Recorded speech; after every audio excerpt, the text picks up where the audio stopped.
I think we're live. I can't really tell. I think we're live. Yep, we're live. Hey, look at that. There we are. We're live. All right. Let me take my glasses off here. Oh God, I can't see anything. I don't even know. I can't see if I'm. Tom, are you still in the room? I can't see anything either. All right, hold on. Let's start the audio here. Start the audio. Start the reactor. You look like a luchador, like Ben Franklin, when you do that. All right, let me get this going here. Hola, friends. Hola, amigos. Welcome. That's the extent of my Spanish. That's the only luchador greeting you have. Welcome to the Grande Amigos podcast. Yeah, that was actually pretty good. Yeah, it was pretty good. I don't know what best is.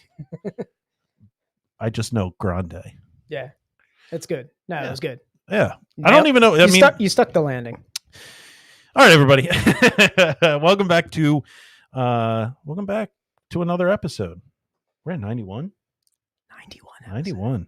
9 more until the big one. What are we gonna do? I don't know. We had the wheels are turning. The wheels are turning. I would say the wheels are turning. All right, everybody. Welcome back to the greatest podcast to exist in the history of podcast. It's the internationally acclaimed, Cindy Crawford approved podcast of hops, high fives, and friendship. Dude, I thought you were gonna miss. You were so close. It was close. And friendship. I am your host, the crispiest of boys, the undisputed king of butt rock. I can't, Dan. I can't. It's the bottom right.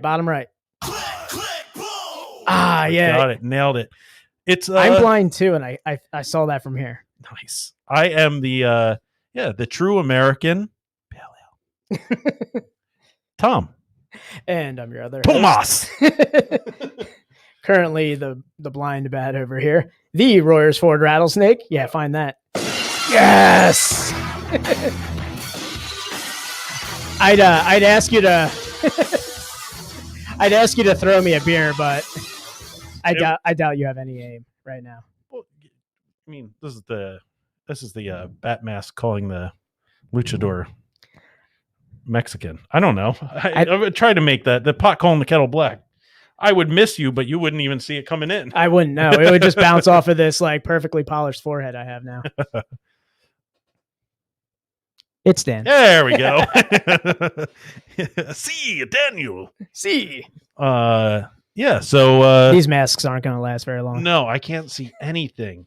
I thought about putting on in my contacts, and I was like, I don't want to do the whole episode in a mask, let alone my contacts. Yeah. So, all right, let's bring this podcast in properly. Yeah. It's spooky season. It's spooky season. We've got a good one. We're still in the year of the butt rock. And this is debatably butt rock. I'd say this song slaps, but yeah, it's seasonal. So yeah, it's seasonal. We are in spooky season. Spooky season. We're getting weenie in this episode. So, all right, everybody. What does that mean? Halloweeny. Oh, okay. The best friends podcast in the world. Burn through them witches.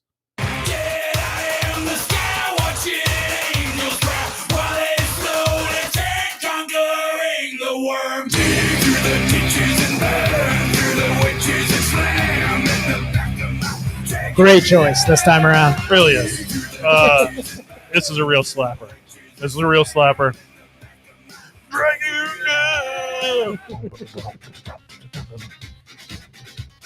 All right. Oh yeah. Yeah. Best friends podcast in the world. It's still 2021, which means it is. What is it, Dan? Year of the butt rock. Yes, the year of the butt rock. We're still waiting on some suggestions to what we should do for 2022. Yeah, I've got some ideas. Okay. I'd like to hear what other people have for the theme. Absolutely. All right, everybody. The usual spiel. Follow, rate, review. We are on all major platforms, including Alexa. Yeah. We got Alexa listens. Yeah. So there are people out there that are saying, "Hey Alexa, play the best friends podcast in the world." That's awesome. Yeah, it's pretty neat, man. Pretty neat. Neato. Hey, we're back up a spot. We're number 15 in Ghana. Oh, nice. Ghana heard us. Yeah, to all of our, I Raise a glass to our listeners in Ghana. I should figure out how to say something in Ghanan.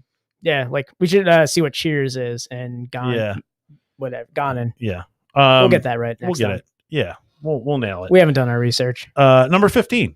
So tell all your friends about the podcast. Everyone in Ghana. Follow, rate, review. Give us a good rating. Dan, what's our rating? 5-star party, baby. 5-star party. 5-star party. Yeah, I was trying to figure out what star was while you were doing that. Yeah, I was running through my head. Man, that high school and like early college Spanish is just gone. Yeah, no, it's no mas. No mas. All right, and then rate a review. Scathing, loving in Espanol. Yeah, you can write whatever you want. Yeah. Scathing, happy review. Just give us 5 stars. Yeah. Just 5 stars. That's all we ask for. You can make fun of our poor choices in Halloween costumes for this episode. Yeah, this was thrown together last minute. It's an adult Halloween. What adult doesn't just throw together their Halloween like costume? last minute? Yeah. Like my wife and I just turned to each other like, well, we've got our daughter's costume. She's gonna be a flamingo. What are we gonna be? Yeah, you're gonna be one of you is gonna be the fence that barricades everybody at the zoo, and the other one's gonna be the pond that they stand in. all sad like. Yeah. All right, and as always, we are part of the Hopped Up Network. The Hopped Up Network. Hopped Up Network is an ever-growing network of independent craft beer podcasts. You can check all the other independent craft beer podcasts like this one on. Say that 5 times fast. Independent craft beer podcast. Independent craft beer podcast. You can follow them on social media at Hopped Up Network, and you can check out their website www.hoppedupnetwork.com. Hell yeah. Hell yeah. I can't believe you still haven't fixed this chair. It's like, oh yeah. I mean, it's kind of going with the ambiance of the Halloween-esque, like a creepy spooky rocking chair. Yeah, spooky. Ooh. But it just sucks every time I want to like move around. It's just like, I know. Maybe after the episode, I'll grab the WD-40. I'm surprised you don't have it in this room. I know. It's man card revoked. Yeah. Oh damn. All right, everybody. Let's stress down, Dan. Yeah, I'm done with this. Let's stress down and then bring our guest on here. All right. Oh my god. Ooh, my eyeballs. I need my eyeballs to see. It's like looking at 4K. Everything's in high definition again. Oh my god, everything's real again. I felt like I was playing like Atari on a tube TV for a while, but now I feel a lot better. All right. Oh man. All right, let's bring it on. All right. So today we are joined by the head brewer at Tattered Flag Stillworks and Brewery and Stillworks. There it is. There's the BSW Brewery and Stillworks. It is Justin. Bring him on here. And look at that. There we go. Boom. Yeah. Just like that. Look Justin, that. thank you for coming on with us. Absolutely. All right. So got a true brewer background right there. yeah. It is not a green screen, guys. I found that. Real. This is real. Very Ding. all right. So we are going to we're going to drink some Tattered Flag beers. We're getting real basic with this one. Oh yeah. I was gonna wear a black vest and like Uggs just for this episode since we were gonna do pumpkin stuff. Oh, I don't. I have my LL Bean slippers on. I don't have my Ugg slippers on. Wait. You said LL Bean slippers on? Yeah, I got my LL Bean moccasins. Oh my god, that is. I have a pair of Ugg moccasins. That's like dad basic right there, though. I feel like you achieved basic right there. Yeah, right. I can't wait to discipline my son with these slippers. Do they have like the cushion? Like, are they orthopedic for you? No, they have the. Oh, I'll take them off. It's right here. Oh, those are adorable. Yeah, they're nice. They're fur lined. Do you walk out to get the Sunday paper with them? I walk out to get the mail with them. Oh. Slip them on. They got a nice little. Do you put a nice little soul to them? Do you put a robe on, and then when you walk out the door, you just give a little shiver? Like, you know, I am lacking a robe. Blustery. I should have a robe. You know, the robe, pajama pants. Just like slippers. turn to your neighbor and be like, "Oh, bit blustery out, isn't it?" Yeah, They get the whole Clark Griswold ensemble. There you go. All right, so let's get into some Tattered Flag brew. Let's get into some Tattered Flag, and we'll talk to Justin Yeah. about beer stuff. So the first beer that we're going to be drinking is we're going to be drinking first of all, we're going heavy barrel aged this episode. Yeah. This is a barrel aged episode. We're going BA, guys. Yeah. BA Baracus. I always feel dirty saying we're going to go BA hard on this episode, guys.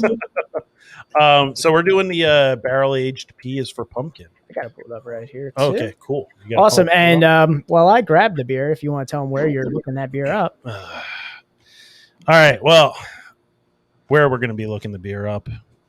It's Untapped. Boo. So Favorite website. the other, there's one of the two cesspools of the craft beer community on the internet, is the Untapped community. What's are you guys are on Untapped, right? You're a brewery, of course. You're on Untapped. I'm staring at him right now, Tom. Unfortunately, Up on the screen there, Dan. What's your? Just look up Tattered Flag. Is it Distillery and Brew Works? I got it all. no, it should just be Tattered Flag Brewery. So we check out Tattered Flag on Untapped if you are so inclined to go on Untapped. Yep, it's Tattered Flag Brewery right there. Nice. And then if you want to follow along with what we're drinking, if you want to go back and check out what we drank on past episodes, you can follow us on Untapped at Dan. What is that? That is Best Friends POD. We are boys from the southeastern part of Pennsylvania. All right, so we've got the Sazerac Rye Barrel Aged P is for pumpkin. So just pull it up. What we got here? So Don't tell me your internet's going down. no way, no way, not happening. No, I'm still connected. No, it's just Untapped. Oh, okay. So our popular annual pumpkin beer, P is for Pumpkins, has spent months aging in a Sazerac 13-year rye bourbon barrel that is used to blend the Bardstown Discovery Series number 5. So we're looking at 9% alcohol by volume. And oh shit, I mean it's early, but this is hype beer stats 4.02. Oh wow! Ooh. All right, so a little crack here. You're going bottle. We're going the always dreaded on the podcast crowler. All these electrical devices and a lot of pouring. Don't My worry, mistake. I've got a towel. Now, We're short on bottles, and I had to package 2 beers up. So oh no, we appreciate any vessel that delivers beverages to us. So Yeah, we'll talk I just about can't that. wait to watch it spray Tom when I do the countdown here. Yeah. 3, 2, 1. I'm sorry, I'm just Wait, caught off wait. guard by Crocodile Dundee over there cracking his beer with a knife. Go. All right. Well, I already counted you now down. I feel like such a pussy now doing this. Do you want a knife to open it? Oh, it's all. That's not a knife. That's a knife. There was so much struggle. I was doing it left-handed. That's a knife. All right. Whew. Not as much spray. It didn't squirt everywhere. All right. So while he's We don't have to pouring, worry about them stains.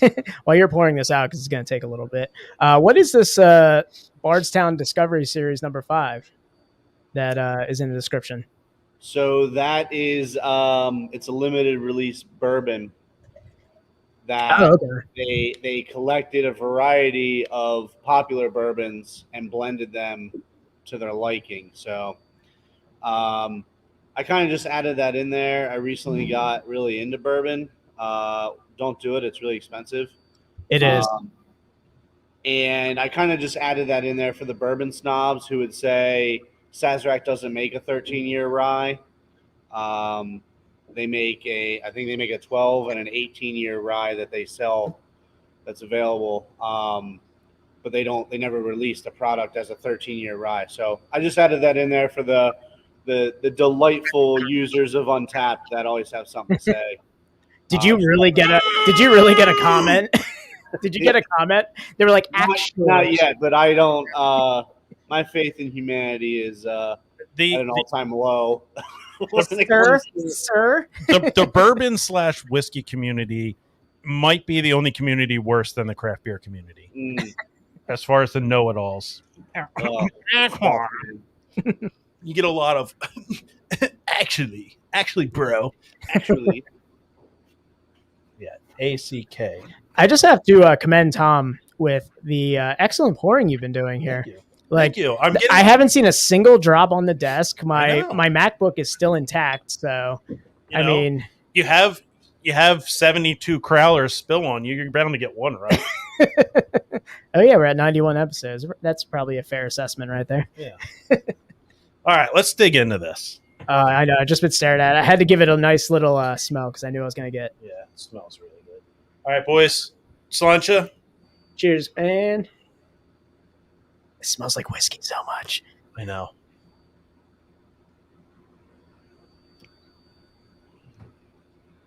Man, if drinking a pumpkin ale makes me a basic bitch, I could drink this every day.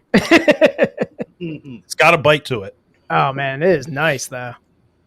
It certainly has a bite to it. I too am a fan of bourbon. I mean, if I were to pick like a liquor, I don't drink liquor as much, but if I'm out at like a celebration, a wedding or something, I'm gonna get a little bit of bourbon, a little bit of whiskey. So what went into the decision to age this on bourbon barrel or rye barrels? it's what I had. Just being a big bourbon fan and wanting to. Yeah, I thought the rye would go nice. A little bit of like sweet peppery would complement the spices pretty nicely. And like I said, I mean we get our barrels. Our primary supplier is Northeast Barrel. They're out of Lansdale, and they always treat me real well, hook me up with some stuff, and usually I'll just buy a variety of barrels and then fill them as I have beer to fill, not necessarily buy barrels for a specific beer. Okay. Unless the timeline matches up. But it's so tough. If you guys aren't aware, we recently started our barrel house, which is kind of why I thought it'd be nice to focus on the barrel-aged beers. So we opened in Lancaster about a month ago, and we've got about 18 to 20 barrels there that I'm going to start filling here probably the second week in November. We needed to get the location open. It's got a touchscreen, self-serve draft wall, full deli menu. It's a really cool spot, and I'm excited to get in there and start getting the barrels full. You guys are really going after Beer Wall out there, Beer Wall and Prince. Yep. Yeah, we actually we stopped at their spot in Reading and checked out their system, and we ended up buying the exact same thing that they have. That's awesome. All right. They did it right, so we figured, Chef Ben, keep your head on a swivel. Oh man, that's awesome. Self-serve, and did I hear a deli menu? You guys got like a full service deli there? Yeah, kind of like maybe an upscale Subway kind of thing. I mean, everything's fresh cut to order. I think there's there's 6 or 8 cold sandwiches, and then like over a dozen hot sandwiches, like meatball, hot roast beef. That is steak. Awesome. We wanted something that's grab and go because we're right across the street from the Amtrak in Lancaster there. So we really wanted to target some business with the commuters. There's not an actual bar there, but we do have what we call like an airport bar. It's kind of just a little like 6-seat bar with receptacles so people can sit down there if they're doing some work on their laptop, waiting for the train or whatever. They can pop in, grab a sandwich and a beer. That's pretty awesome. That's very unique. I don't think we've had a brewery on that's kind of been like geared towards the commuters like that, and definitely haven't had one with a deli. It sounds awesome. Yeah, I'm just thinking about cold cut sandwiches this whole time now. Oh yeah, we have so many. Well, not so many, but we have a lot of locations. That is our 5th.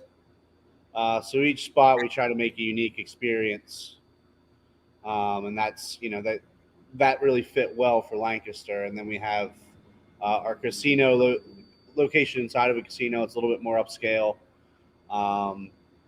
And then obviously our home base, which is where I'm at now, which is really more traditional brewery, casual, fun. And then we have a spot down in Gettysburg, which is I don't know, I would describe it almost as a dive bar brewery. It's very small, no food. You just pop in, grab a beer or two, go on a ghost tour. Oh, That's awesome. No brewing, no brewing down there, just taps. Taps and cans. Yeah, we actually just have kegerators. It's so small. There's not even a bathroom. Wow, it's a really small spot, but people really love it. So. That's awesome. That's really cool. So Dan, I don't know about you, but I'm really enjoying this pumpkin ale. Yeah, I almost forgot that it's a pumpkin ale. Yeah, I've just been sitting here with like, you know, that like the bourbon tingle you get when you like just sitting there drinking bourbon. And that's what I'm getting the whole time. And I'm just like sipping it like I would bourbon. And I'm completely forgetting that I hate pumpkin ales. I'm getting that you know, that warmth here, you know, have a nip of bourbon to warm yourself up in the cold. Yeah, like a little bourbon in your hot apple cider. Mm-hmm. Yeah, it's definitely got it's almost got like a spiked apple cider kind of vibe to it. Like it's not like pumpkin's kind of taking a back seat, I think, to the rye. The spices are definitely coming through, but that rye barrel age is really coming through a lot, which I think it works really well with the spices. Really enjoyable. This would be something I would age in the bottle for like next Halloween. Oh yeah. Like this would be something that like next year I would wait around for it to get released, get the barrel or get the entire barrel, get a bottle of it and just sit it in my basement until next year and have it like, and see like where it goes. Well, buy one to drink and then buy one to age. Obviously. Yeah. I like it. How long did it age in the barrel? So we only did about 6 months on this batch, which is kind of unique. We brewed it in April. I brewed a pumpkin beer. We have a 10-barrel brew house, but I only did a half batch, 5 barrels. So we had what went into the whiskey barrel, and then we had a few kegs worth of product left. And we put it on tap and called it like halfway to Halloween. You know, the pumpkin community really loved it. We also got some flack. You know, the diehard beer drinkers. Right. Always got something to say. You know, there's Cicerones on Untapped. Always have an opinion. I never even heard of. Yeah, it's people are just obnoxious. But yeah, we put it on in April, and some people, you know, we had fun with it. Just called it halfway to Halloween. I like it. I do like it. I mean, I like how we like separated the pumpkin community into its own like into a subsect now. You're like, you know, the pumpkin community liked it.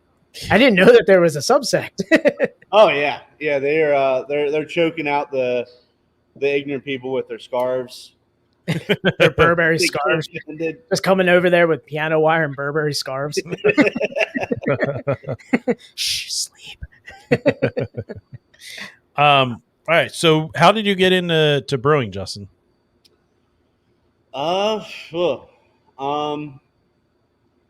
started. I was kind of like a career bartender. You know, I've always been in the service industry, and a buddy of mine started managing a real small brewery in our area that no longer exists. It was called Joe Boys, and it was real small. It was in Mannheim, and he's like, "Hey, you know, I need a bartender for like a day or two a week. Are you interested in coming to help me out?" And I was like, "Sure." So I just kind of slowly got acclimated to like just the whole craft beer community and everything. And you know, I kind of got the bug. Started homebrewing like, well, I didn't even start homebrewing. My now wife is she's a little over the top with some things. So we went from like a homebrew, like a Mr. Beer homebrew kit on like yes. That was my first batch of beer. And it was disgusting. And then my birthday was coming up, and she showed up with like a 1-barrel Blickman kettle. Was like, "Here, I bought you a homebrew thing." I was like, well, I need 2 more of these pumps, hoses, a permit. And they're like, so we just kind of went all in. And when you're homebrewing beer on that scale, I mean, that's 30 gallons per batch. You're no longer saving money, really. It would have been cheaper to just go buy beer at that point, I think. So the cost associated with it, I was just kind of like, I can't screw this up. So I spent just a ton of time researching as much as possible before each brew. And then as I got more and more acclimated in home brewing, I'd start bringing stuff in. Not only here, I worked for Springhouse before I was at Tattered Flag, and I'd take stuff in there and let them try it, get their opinions, sometimes good, sometimes bad. And then I bought a house up here in Hummelstown, and Springhouse was just too far of a commute. So started bartending here at Tattered Flag, and I bring my beer in, and the brewers liked it. And when they needed an extra body down here, I kind of got recruited. Started off like 2 days a week, then was basically full time down here, and then just kind of went all in. Took over in I think November of 2019. Our previous production team, the company parted ways with a lot of the people that were here, and I was kind of the last man standing. So I had to fill the position. Now here I am. He got the last rose at the end. Yeah, I got the final rose. The Tattered Flag execs were like, Justin, will you accept this rose? We got a lot of people in the chat coming in through here. Yeah, we got Jordan Corey from Second Story, and Sherry says hi, Justin. That's my mom. Oh, that's awesome. We have mom joining. We won't get too inappropriate right now. Yeah, she liked our podcast. Yeah, she liked the Facebook page. Thank you, Sherry. She's not going to hear anything that'll shock her. All right. So, well, actually, speaking of the shock, go ahead. I had this pulled up, and I just have to ask. I have to ask because we made the post. We asked for photos from you. Hey, come on, man. What's a great photo of you at the brewery that you want us to use? You send a picture of you as a kid. And I was like, that's funny. And then you dropped this bomb right here.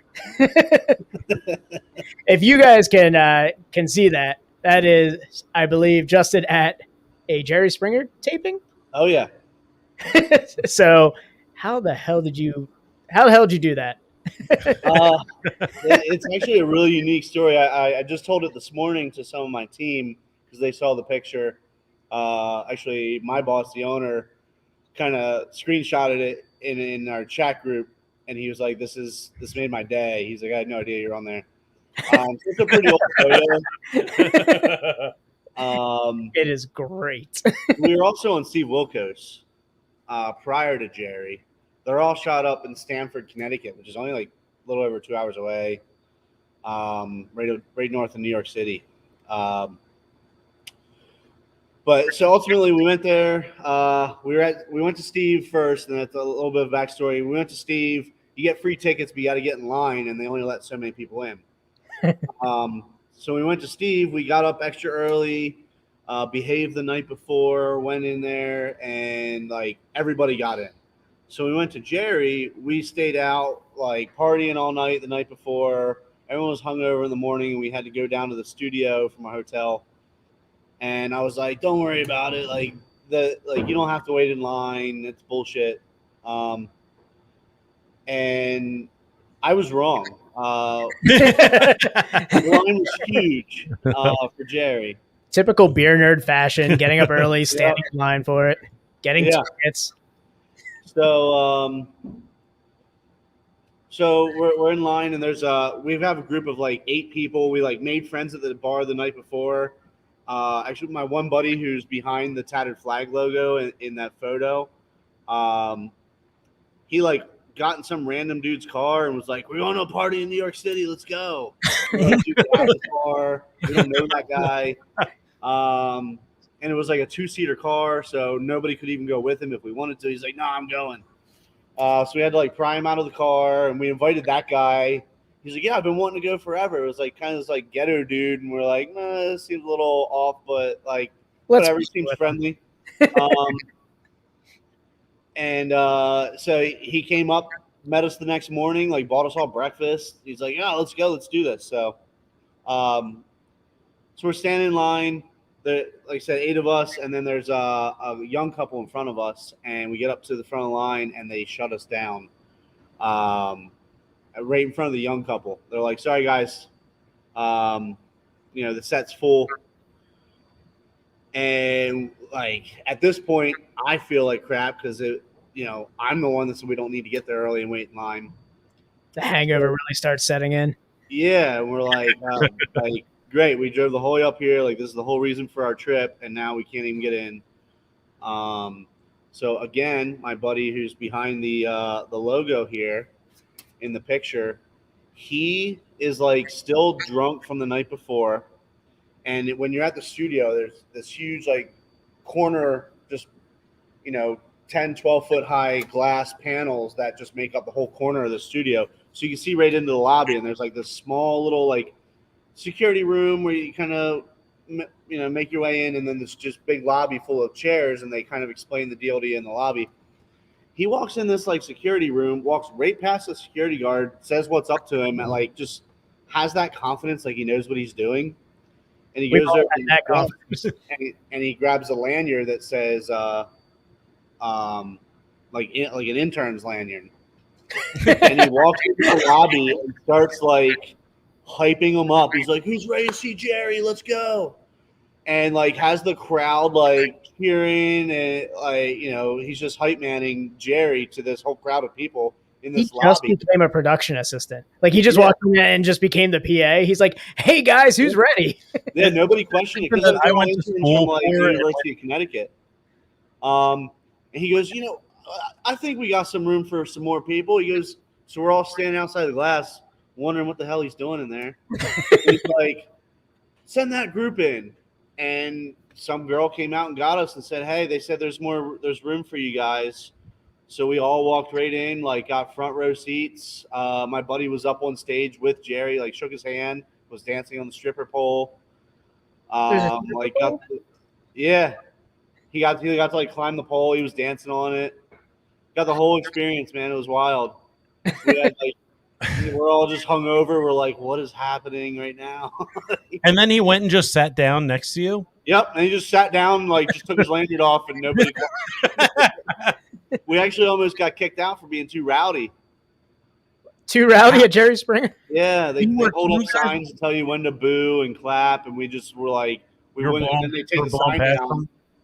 And we wouldn't stop booing, and they're like, "You guys are too loud. Like you're having too much fun." So, would you say you guys were too hot for TV? That was good. That was good. But yeah, we had a great time. You out Jerry Springer. Jerry Springer. The final thought comment.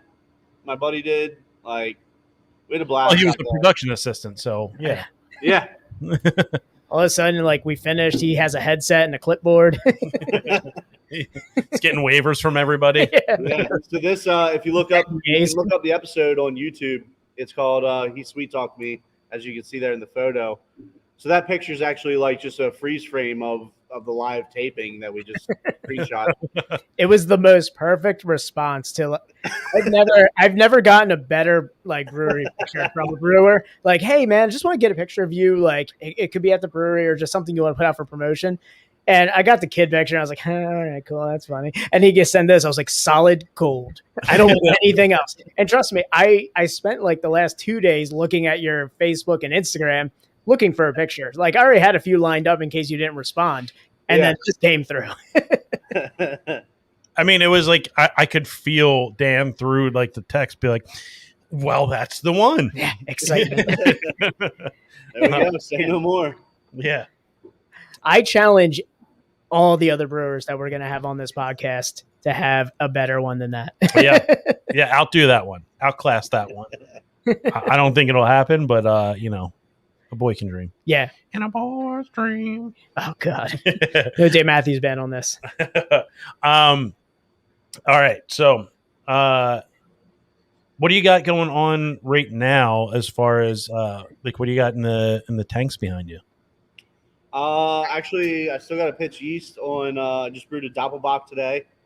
I got a stuck mash, so that's kind of why I'm still here at the brewery. I got a little bit of a late start. We had a party last night, which sounds weird for a Monday, but there's this big Halloween parade that comes past my house, and it's a huge deal every year. We always have a party. Despite it being canceled, we still had friends over. So Ours got rain delayed. Yeah, we're doing it tomorrow. So I got a little bit of a late start this morning and then a stuck mash, but just did a Doppelbock today. Got an Imperial Porter and a barley wine, our Kolsch. That's all. That's what all's in the tanks right now. We just packaged up our House Hefeweizen today. And last week, Thursday or Friday, we just packaged up our House Pilsner. It's called Basic Dad Pilsner. A lot of like the barley wine, the Imperial Porter. They're brewed with the intention to go into barrels in Lancaster. So I've just kind of been stocking up on some heavier hitters to get them ready to go age in Lancaster. It's nice. It's an eclectic group of beers. It was nice Yeah. to hear. It was nice to hear a lot of like variety. Yeah. Of I feel like Doppelbock you don't hear as often anymore. I mean, we get that at Sly Fox, like for the goat races, but and you get it like Trogs. It's a very middle of Pennsylvania beer, and like that works for you guys out there. It's like like all I see all those breweries out there. It's like Doppelbocks and everything. It's like it's pretty awesome to see. But it's all. I mean, you have to have German styles out there, right? Yeah, I mean, with the popularity of lagers on the rise, I've just been trying to just do a rotating variety. We literally just poured our last can of Oktoberfest like an hour ago. I was upstairs having dinner. I heard the bartender tell somebody we're out of it, and I was like, "There's no way." And sure enough, like I came down to check the back stock. There's none left. You love to hear it though. Yeah, yeah. So we ripped through that. We're on the Pilsner now, and that's not going to last long. I kegged half and canned half, and then we send it to all of our locations. We don't have much left to back up the draft lines, so it's right on to the next one. So I'll actually hot ferment my lagers, which is a little bit of blasphemy. How dare you? Yeah. That's like against what lager stands for, or what it means. You're unlagering a lager. I'm unlagering my lagers. Yep. Like Bizarro lager. It's got I'll have them from brew day to in the bright tank in as little as like 10 to 12 days if I need to. I'll usually just let them lager until I see the lager in front of them is about to run out, and then I'll kick them over to the bright tank and get them packaged up, and off they go. So with like, I guess I don't want to say like hot lagering because it sounds dirty, and two, it doesn't make any sense. Too hot for lagering. I was like, does the hot lagering make it easier for you to just push it out into like production, get it out there, and get it to all those locations? Yeah, I mean, it's kind of turn and burn, and if I didn't tell anybody, nobody would know. Kind of thing. So you would say people enjoy your hot lager? Oh, they love my hot lagers. God, I want it on Urban Dictionary so bad right now. Hot lagering. Oh yeah, I had a hot lager. So gave it the old hot lager it's mostly just to get them out, to get them on draft and everything, and not have to tie up tank space forever. So it works. No, it makes sense. I mean, you guys have, like you said, 5 locations that you need to essentially brew beer for, and at a one location that you're brewing actually, and a 10 barrel system, right? Mm-hmm. So 10. Yeah, so you got to turn and burn. I forgot you said 10 barrel system. I was like, 5 locations. Yeah, you guys are turning them out. Yeah. I mean, I do have I have a 20 barrel and 2 30 barrel fermenters. Okay. Actually, nice. Dude, it messes me up so bad. I'm not going to point to anything. This is. So I commend you. I commend you on that. That was point to the there's video games and like the helicopter controls. It's so bad. Yeah, I can't do this. Yeah, the flying games. But yeah, so I got 2 30s. There's one right across from that guy. We typically do our custardy series in those, so they're pretty much always occupied with 30 barrels of sour at a time, just because those are so popular. I mean, I'll just pull beer off the tank and then fruit it differently. Yeah, that's your hype beer, man. People go for the Yeah. custody series. That's like Yeah. So that's like their like milky, shaky. that's like the sour. That's Yeah. like the sour for them. Like, So, but you do it lactose up and different flavors. Yeah, it's all lactose. Our last one was tangerine swirl. The one actually you mentioned 10-7. We were just there for their anniversary fest, and we sold out of everything we took there. I was surprised because it was like a selling event, and I sent one of my guys out, and he had a blast. He's like, we literally sold everything. He said, one of our custardies was really popular. It was the Fun Crustable, which is peanut butter and jelly sour. Oh. Went over really well. you guys had the pies like us with 10-7, Yep. I believe, and it was a lemon meringue sour. We did lemon meringue, blackberry cobbler, Oh man, and peach. I had the lemon meringue pies like us, and one, I mean, just chef's kiss on the artwork. the spies like us, like the giant Russian like coats and everything. I was just like, it was actually like I don't like sours. Just for the record, I'm not a big sour guy, but I bought it for the artwork and then ended up enjoying it. Nothing about that beer speaks to you. It's not like you're not a toast guy. You're not a sour guy. I loved every moment of that beer and giggling at the can art the entire time I drank it. Yeah, I guess it's a movie from the 80s that it was too old for me, but Bob and my boss Pat put the references together. So that was actually artwork of them replicating the actors, which I think it was like Chevy Chase was one of the, and Dan Aykroyd. Yes. Okay. Yeah. I'm gonna hit. I forgot to hit my power strip. My computer just like went dim. So I'm gonna go for it. Here. While he's doing that, I'm just gonna pull up the artwork for pies like us. Yeah. Bring that up. That's so funny because, I mean, obviously, everyone. If you're a fan of the podcast, you know we're not huge lactose fans. And Dan is not a big sour fan.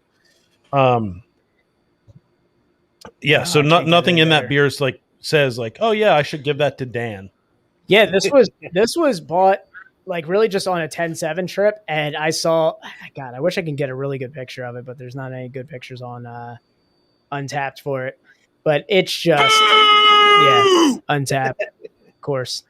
But the pies like us artwork. Constant disappointment. It is always constant disappointment. Just never ending. If you're too young to know what Spies Like Us was, just rent it. Yeah. Just rent it? Yeah, find it on Amazon Prime. Rent it? Yeah. Red box. Daniel? Rent it. Yeah, find it on I haven't heard anyone say rent a movie in at least a decade. Dude, streaming services, that's all I rent for like $3.99. I pay $4 just to have it for 2 days and watch it. I got to teach you how to pirate things, Dan. It's just I don't know. I've seen what your computer does. Can we get it? It's too bright. It's like whitewashed. Yeah, it's whitewashed, but dude, it's if you send it to it looks like a boardwalk tattoo I got back in like 2002. It means I thought it meant love and kindness, but it meant like lemon meringue pie. Gay white guy. Go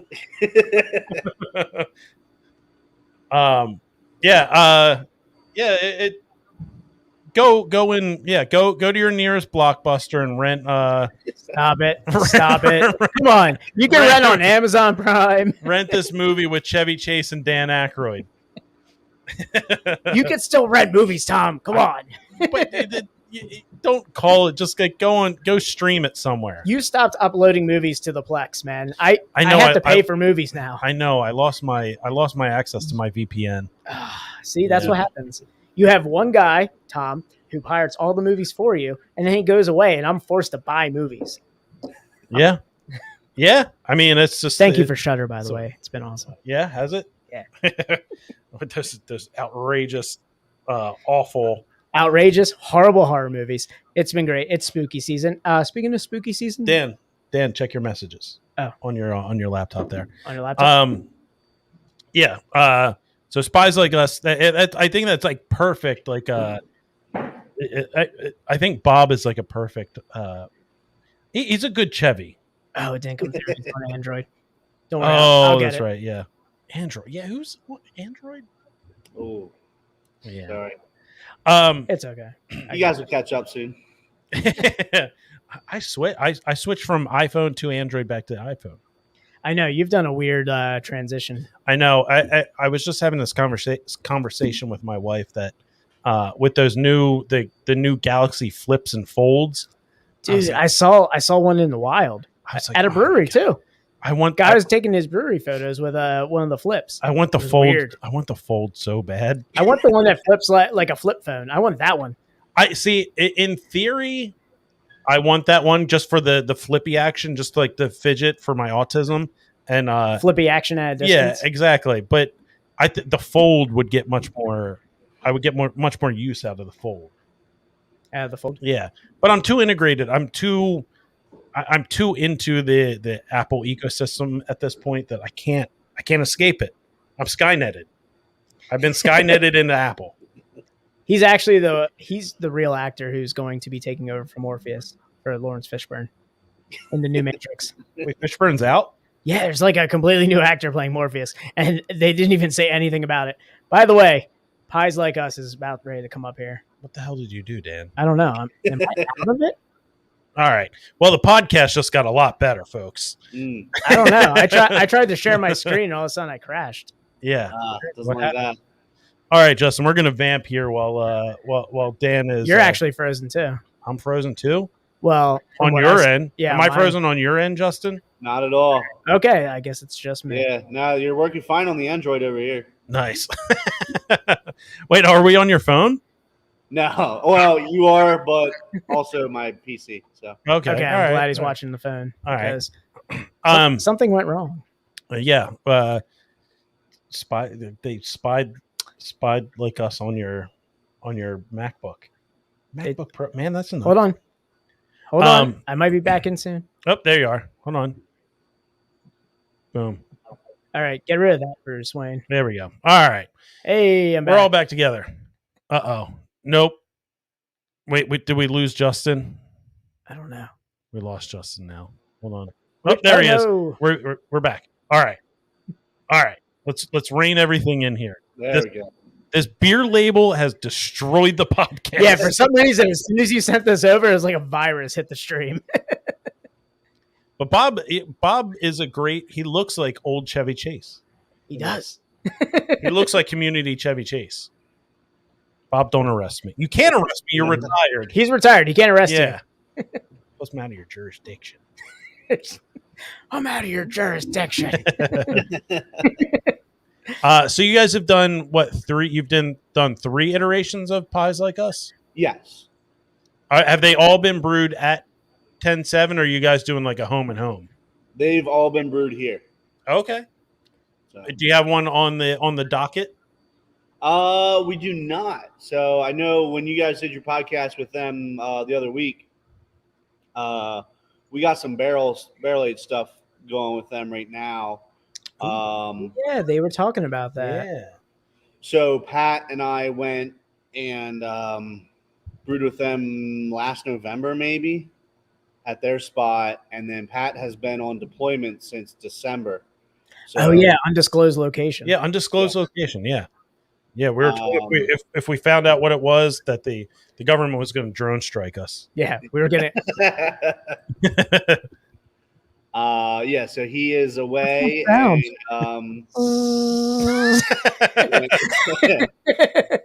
when he gets back, football coming in. There's barrels, and then probably talk about more collabs. I mean, I usually chat with Bob probably like every other week. Him and I will text back and forth. We just haven't really talked about collabs. With us expanding and being so busy recently, I haven't had time to really do much of any of that kind of stuff. So I had like 4 straight weeks of seeing Bob at like beer fests and like events and stuff. For a while, it was like right after that podcast, it was like the week after I'm hanging out with Bob. Week after that, it's like, oh hey, Bob's over here. I saw Bob so much. someone said vaccine, and 10-7 was like, pandemic's canceled. We're hitting the ground running. Yo, it's I remember this beer now. So this was the beer that they were talking about that they aren't going to crack until Pat gets back. Right? until Pat gets back. Right. Yep. Yeah. When Pat gets back, we'll revisit those barrels and probably do some artwork and get everything packaged up, and then we'll co-release it. So, Look at Justin's mom just being like, oh, he got married. Oh, congratulations, by the way. I saw the pictures when I was trying to find a good one for the podcast. So welcome. I was going to send you that beer, but it was super green.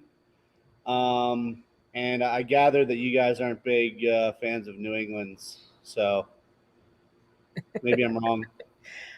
No, I mean, we have the aesthetic. I'm the all IPA kind of guy over here. Okay. So I'm coming back around. I was it turned out really well, but it was super green. It's the most hops I've ever put into a beer. I'm one of the most grizzled veterans of the IBU wars. I was like, the higher the better. And then I came into like all these juice bombs, and I'm like, yeah, man, these are kind of fun. Yeah.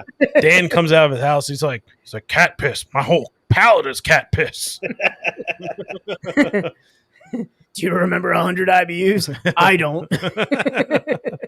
All right, Dan, we're almost at an hour.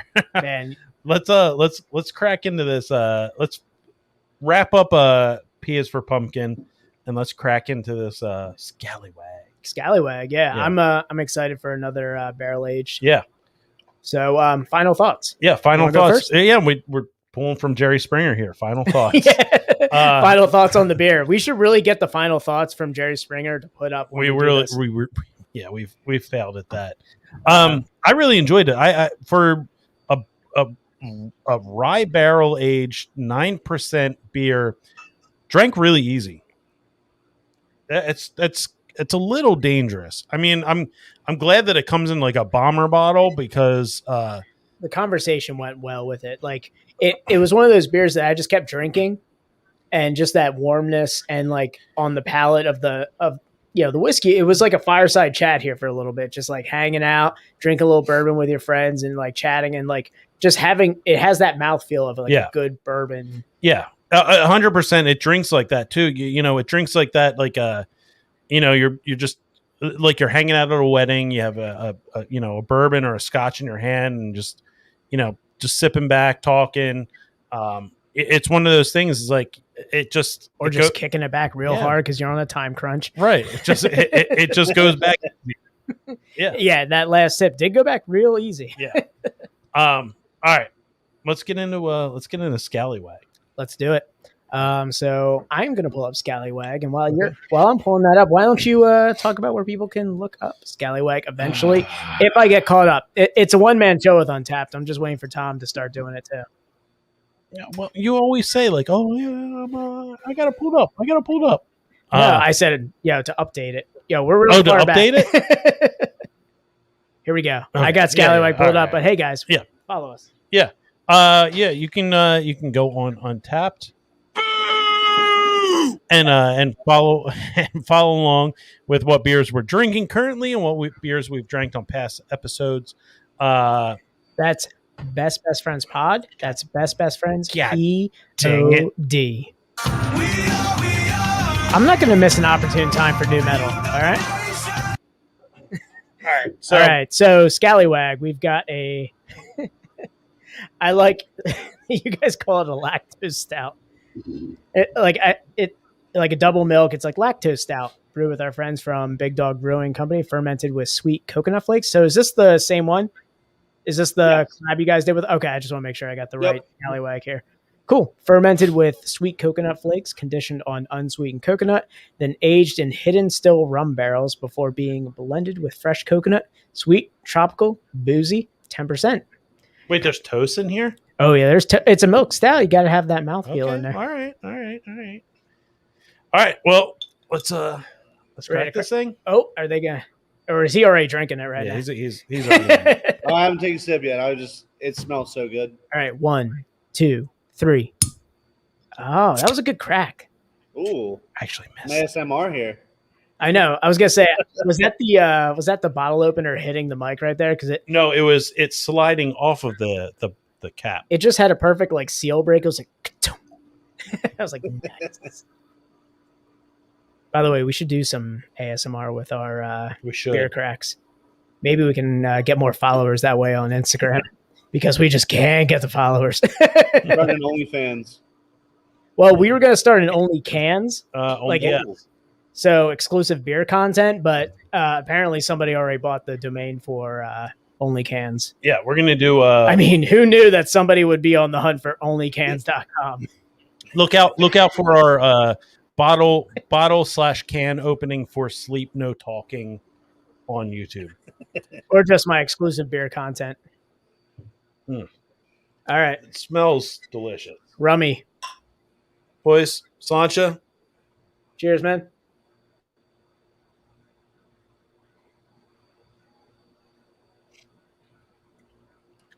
Oh. Yeah. One thing I like about milk stouts is how kind of lactose is made for like just putting that softer, like pillowy, sugary mouthfeel to them. And like you guys put lactose stout brewed right here, but like for milk stout, like how much lactose are you guys really using? It's pretty, I would say pretty minute, right? I'm pretty sure on this guy, I mean, I get a little lazy sometimes with recipe development, so I just go at like bag's 50 pounds. 50 pounds is going in there. Like he's just emptying the sack in there. he's giving one of these. Yeah, yeah, yep. That's it, man. I'm like, I don't know how people do it. They have the patience to just measure. Oh, I put 7 pounds of this in. Really? Is that different from 10 at this point? I feel like he's Kevin from The Office with like the number, the Klebin. He's like, yeah, I put about like 6 or 7 Klebins in there. What's the Klebin? So I'm pretty sure this beer 7 Klebins gets you home by 11.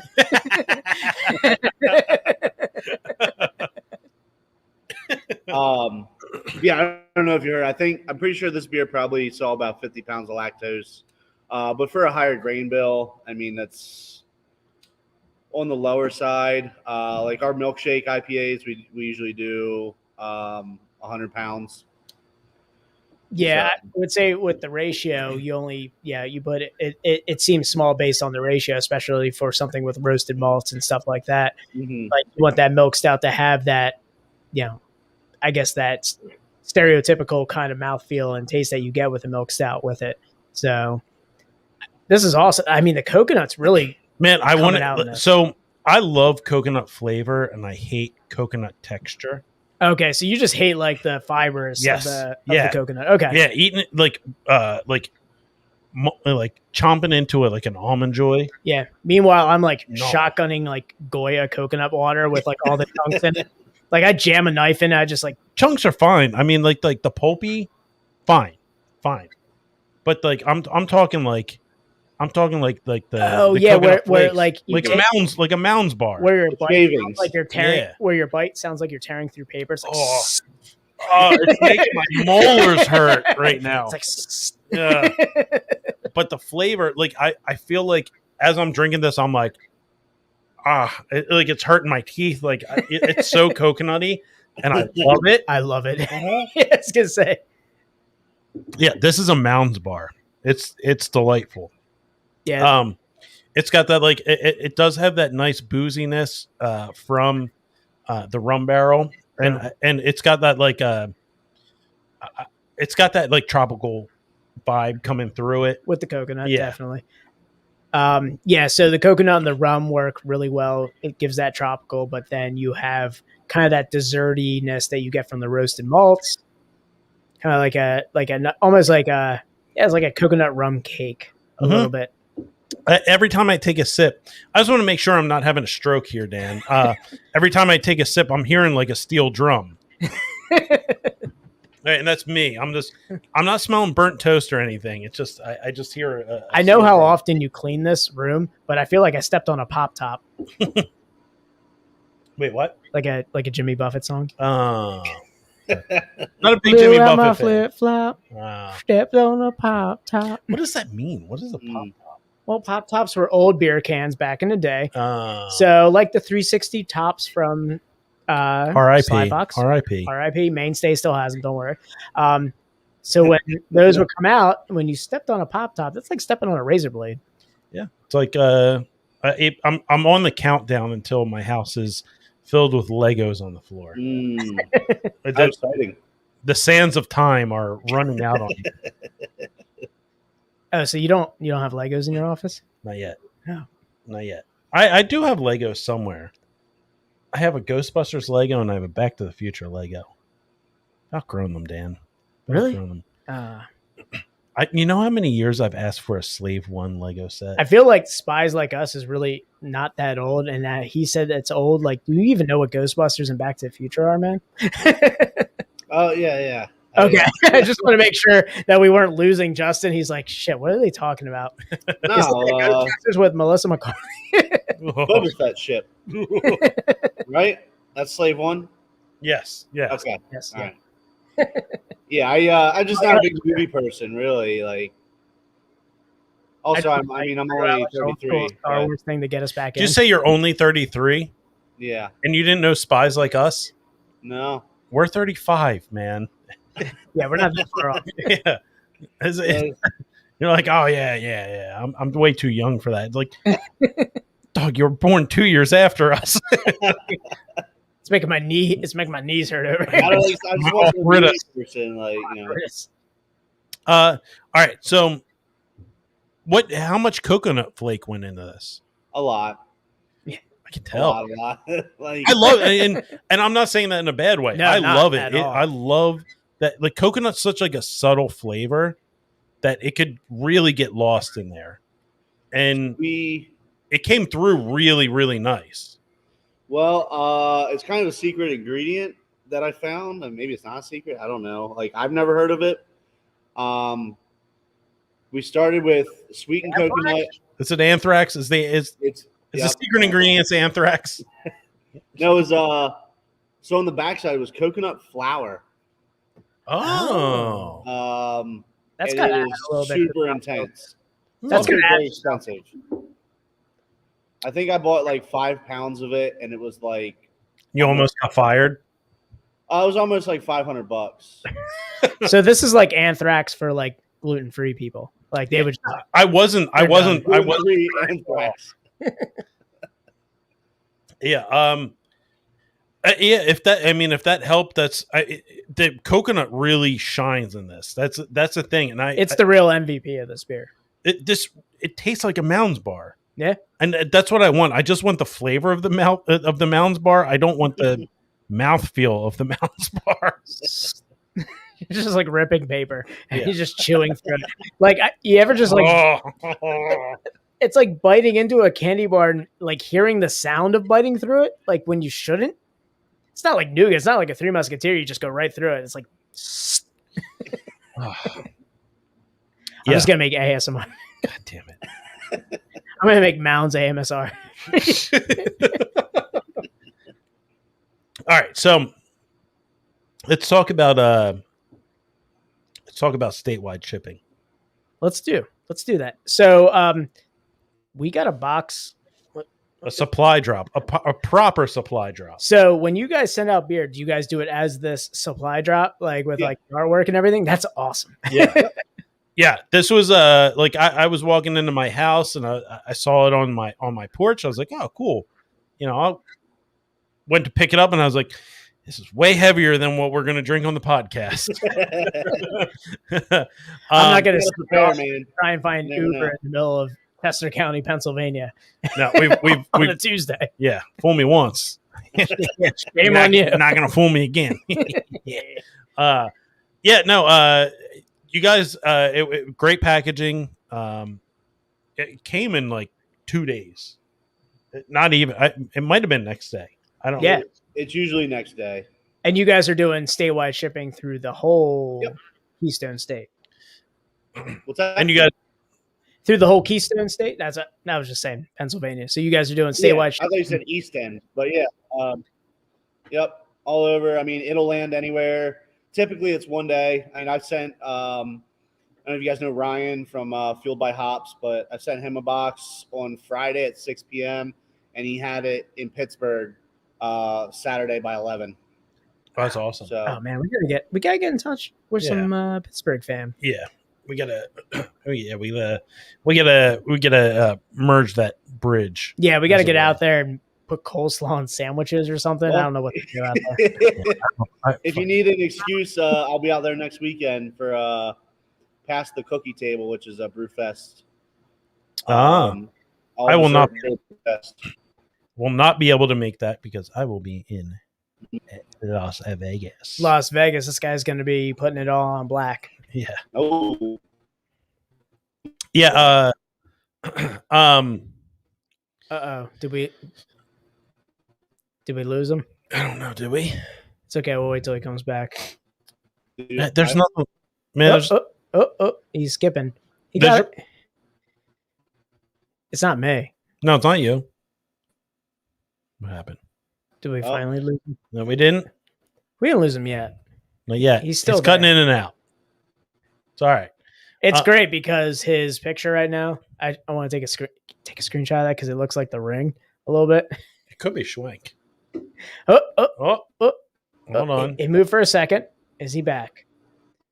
Raise your hand if you're back.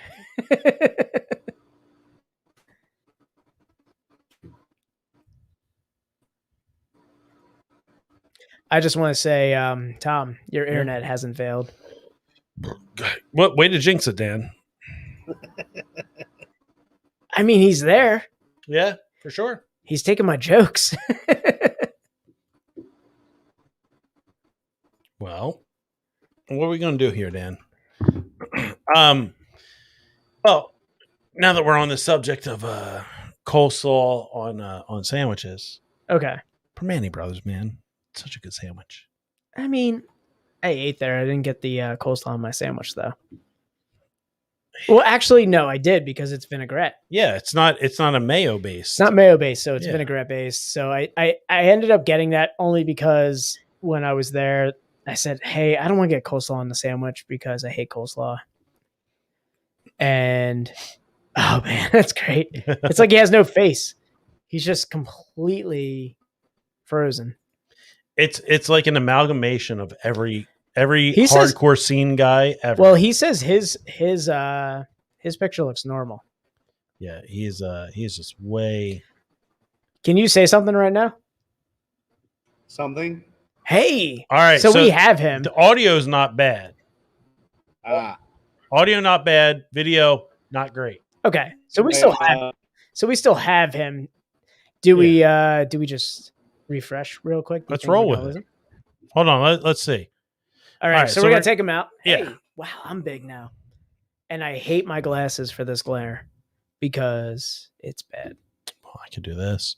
Oh, cool. Thank you. Hate it even more. Hate it even more. Let's bring back Justin Yeah, because I don't like either of us being big right now.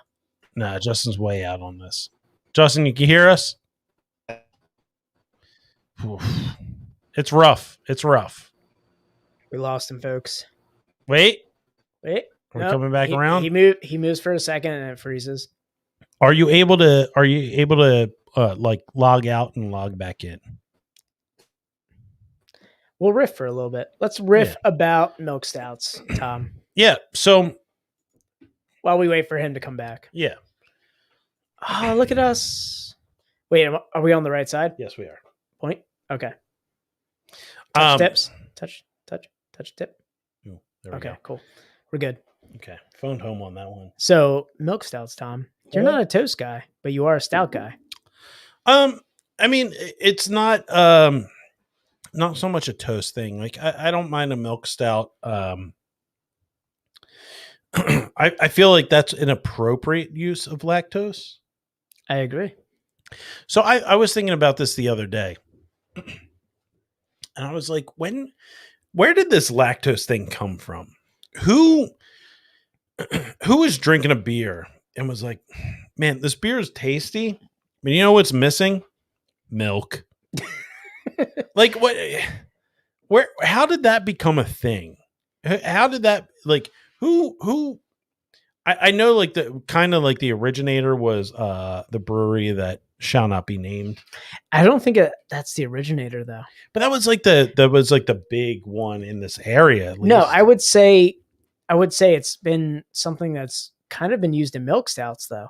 Right. Yes. So it's been something that's been in like, but that's widely accepted. It's been in theory, it's been in practice for a while, and then people decided to say, hey, how can we make a kettle sour be more like a smoothie? Hey, we make milk stouts that are not creamier. Even that, it's IPAs too. Yeah, I mean that milkshake IPA became a thing. Yeah. So, I mean, milk stouts make sense. You have a stout is it's made to be. I mean, you can have it carbonated or you can have it creamy with a creamier nature. You can have it on nitro. You can have it with the milk stout with the toast. It kind of the flavors of a milk stout lend themselves to a softer mouthfeel. Yeah, you get the coffee and cream. Exactly, you get that roasted. You get like the dark chocolates. Oh, he's back. Hey, we got him. Oh yeah, and he's clear. Oh man, that green screen looks great again. Yeah. So we're talking about how, and this is a good it's a good topic for you. It's a good ask the brewer question, I guess.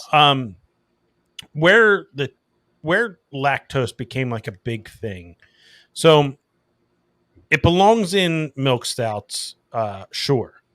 Milk stouts are inherently, they work great as a creamy style to go against the roasted malt, right? Everything. But I asked the question, like, who was drinking a beer and went, what would really make this beer really good is milk. Yeah. I'll tell you what, I would suspect, and this may not be the right answer, but if I had to take a swing at it, I'd bet that people, they look at existing ingredients and styles and they say, yeah, this is an appropriate ingredient for this style of beer. But what if I tried it over here on this style where it doesn't belong? I mean, that's what, like, then when New England IPAs started coming out, like, people were like, what are you doing? You can't do that.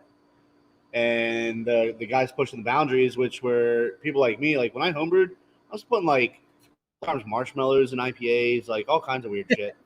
And it's just like there's people like me, and then there's the diehard traditionalists that are just like, what are you thinking? You can't do that. And somewhere along the line, people are just like, well, we had this lactose, so we were gonna do the milk stout, but our grain didn't show up. So let's throw it in this beer and see what it tastes like. You know what I mean? Kind of. I mean, that's what I would suspect. People. Yeah, I feel like that's how it went, especially like the IPAs, like the New England IPA craze, like really came from using a different hop strain for American IPAs. Like the first ones were, I mean, if you poured them out of the can, which most of the New England cans told you not to, they were pretty inherently like, filtered, like, and there was no lactose being used in them. I feel like people wanted to like Heady Topper, Vocal Banger. Yeah, I feel like that class evolved, and there were people like them. I guess they who shall not be named. I mean, anymore if you put them on your podcast or anything. Tired Hands put lactose and made a milkshake IPA, and it blew up. Yeah. I mean, they did that. They made unfiltered, hazy, lactose-filled IPAs.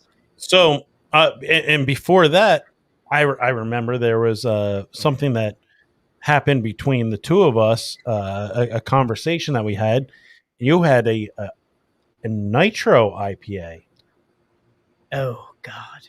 Yeah. I had a nitro American IPA. And let me tell you, there is nothing good about creamy and piney being in the same sentence.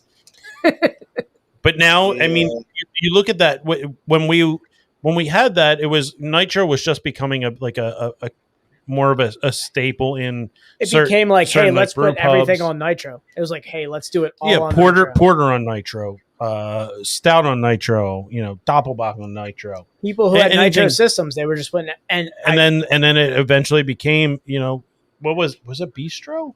No, it was Butcher and Barkeep Okay. in Harleysville. They had God, it was something like, it was an IPA from Philadelphia. I forget who did it, but it was just a classic American IPA on Nitro. And it was a point of our beer drinking where it was like, if there's something on Nitro, get it. Yeah, I mean, it was like 2006, 2007. Something around that area. Because I remember it being like, oh, the Nitro if craze something was huge. Yeah. If there was something on the chalkboard that had, in parentheses, Nitro, order that. Because you were going to get a nice, smooth, creamy, typically a stout or a porter. I tell you what, at that point in my life, today, I never want to have a smooth and creamy American IPA ever again. Imagine having Sierra Nevada Torpedo, but having it creamy. But it became like the New England IPA became that they wanted that I feel like softer mouthfeel. I feel like there was a softer mouthfeel, but like they still had carb bite. Like these hazy boys still have a carb bite to them because they're still carbonated. Yeah. It's not Nitro, so like it doesn't have that creaminess. It's it's welling up in my esophagus as I think about it. I just remember Dan texting me like, "This is the worst thing I've ever had." This is the worst thing I've. Oh man, it was so bad. There's a local brewery that does one, and I haven't had it in a while, but I remember it being pretty decent actually. Lancaster Brewing Company does a Nitro version of their Hop Hog, and it was pretty widely distributed. It could have been the beer you had. That's an American IPA. No, it was. God, I know who it was. I feel like it was it was like the Love Park IPA. I feel like it was Yards or something because it was like Love Park something.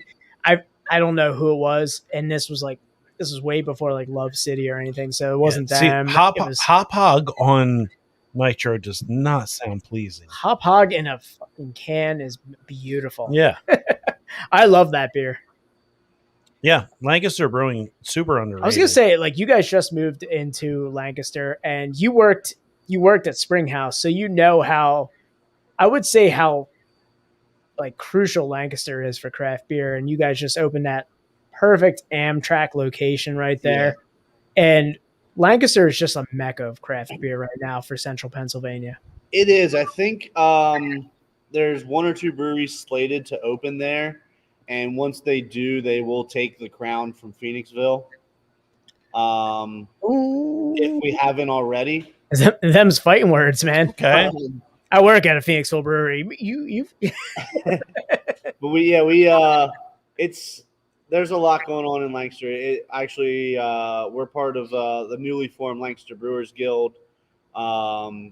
So every quarter, and we're going to start doing intermittent, like just blind tasting panels. But every quarter we meet up. It's like I sit in a room with every brewery owner in Lancaster County, and we just discuss how can we be better, what can we do to improve our community and our products within, and promote what we're doing, and share our messages in a positive way through Lancaster. That's very cool. There's a lot of really cool stuff going on. Yeah. In Lancaster in the upcoming, probably the 2022 year, you're going to see Lancaster really kind of, again, one, like you said, kind of take the crown as like Pennsylvania's craft beer city. And two, just, unique opportunities that everybody's doing something a little different in Lancaster. And a lot of us are, we'll work together in some aspects. But everyone's still, creating their own unique footprint along the way. Yeah, I mean, you have two breweries out there, which I've talked about on the I'm not going to mention them, but it's the other cesspool of the craft beer community. But they Lancaster Brewing and stouts, they don't get enough respect in the craft beer community. They're like the OGs of craft beer in Pennsylvania. Yeah. I would say even a lot of the, like, I would say the new guard in Lancaster too. Like, you're talking about the Brewers Guild, and you mentioned you worked at Springhouse too. I had the chance and the opportunity, actually, due to the pandemic, because it was the only place I could schedule a vaccine was Lancaster. I had the opportunity to get some Springhouse beer too, and I was very impressed. Like, I've been to Lancaster Brewing a bunch of times, and I've always enjoyed the food, the beer, and it was right in like the entrance to the art district of like Lancaster. Going to another brewery in there just gave me like hope that I was like, man, I really want to come out here more. And how dare you say it's better in Phoenixville? I mean, it's great. I just mean as far we don't have a guild though, so not yet. Breweries per capita is really like when I say we're taking it from Phoenixville. Yeah, you guys are definitely. Lancaster's going to have more breweries in one city, and that excludes like Lancaster County, where the guild is county wide. Yeah. Actually, the president is the owner of Poor Man's. And we got a lot of great involvement. There's a new brewery. I don't know if they announced it. I know Matt and Chad are usually on the announcements. I'm pretty sure they're buddies of mine. One works at the Ren Fair Swashbuckler.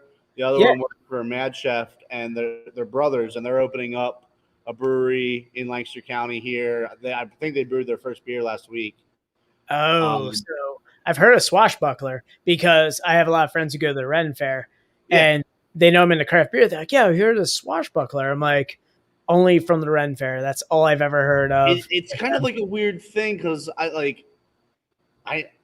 don't know if they're part of the Brewers Guild too. I don't know if they distribute or if they just sell all their stuff at the Ren Fair, but the Ren Fair is like very seasonal. So I don't know what they do the rest of the year with their product. They just like Jersey Shore it, like for the whole, like for like 2 weeks, they're just like sell it all and they can live on it for the rest of the year. They make great stuff. Their brewers, they're a little bit more one of the old school places, kind of like Lancaster and stouts. Their brewers definitely like a veteran guy in the community. And they're doing a lot of great stuff. It's one of those things in the industry. I should know what they're doing. I just don't. There's so much going on in my own little bubble here, in addition to so much going on with breweries opening, breweries closing, breweries expanding. It's hard to know where each guy is finding their success within the industry. So, but like I said, my buddies of mine are two brothers, both assistant brewers at Swashbuckler and then respectively Mad Chef. They came together to start their own place. Rural City Brewing Company is something you want to look out for here. That was actually just promoted on breweriesinpa.com. Okay. I didn't see anything yet, but I've been on social media. But yeah, keep an eye out for those guys. I mean, there's so much stuff coming to Lancaster County in general, but the downtown city is going to be a hot spot here in 2022. It seems like it, and I've had other people tell me, like, not only Lancaster but York and everything, who, like, you guys are very close together. I've heard a lot of like breweries from York are blowing up as well. So really, I mean, the only one I know in York, like Windridge, which Cartel, I believe, is in. Cartel's actually in Lancaster. They're a block away from our spot. Okay. Yeah, that's Lancaster. Windridge just opened in Lancaster. What's that? And so did Windridge just opened in Lancaster. Really? They're from York, but they opened the tap room in Lancaster. And then the actual Windridge farm is in Lancaster. What's the name of their beer section now? Because they're brewing. Path. It was Winding Path. We had the Sasquatch IPA on the episode we did with Port in PA. Yeah. Yeah. And then, Shout out no offense to anyone else in York, but I would say the most notable brewery out there is Collusion. And, Collusion. That was. they I was like, just it's a C name, and I was like, is it Cartel? Collusion at Tapworks, right? He opened up in Lidditz, just outside of Lancaster as well. So he's in Lancaster County. Wait, so he's in Lidditz now? Yep, right behind the Bull's Head. Yep. Oh, okay. That's where my dog. That was the one because I was trying to think. It was a C name. It wasn't Cartel. Collusion was the one. Man, we're gonna have to do. They do really awesome stuff. We're gonna have to do like a Lancaster beer run. I'm ready. Come on down. I'll show you guys all around. My body's ready. You can take the train. I can take the Amtrak. Yeah. Yeah, or we could just drive down 23 for an hour. Yeah, I know. It's really not that far. Yeah, I mean, you got, and shout out to our buddy Chef Ben. You got Beer Wall and Prince, their second location.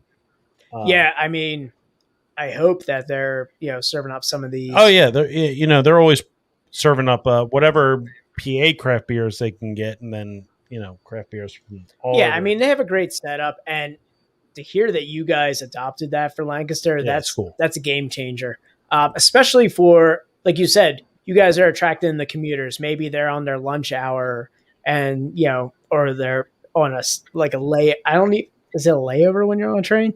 I don't know. I'm just a layover in Lancaster. I'm just gonna. Do they call it a layover? I don't know. But hey, you're gonna stop, have a deli sandwich, enjoy a beer, get back on the train.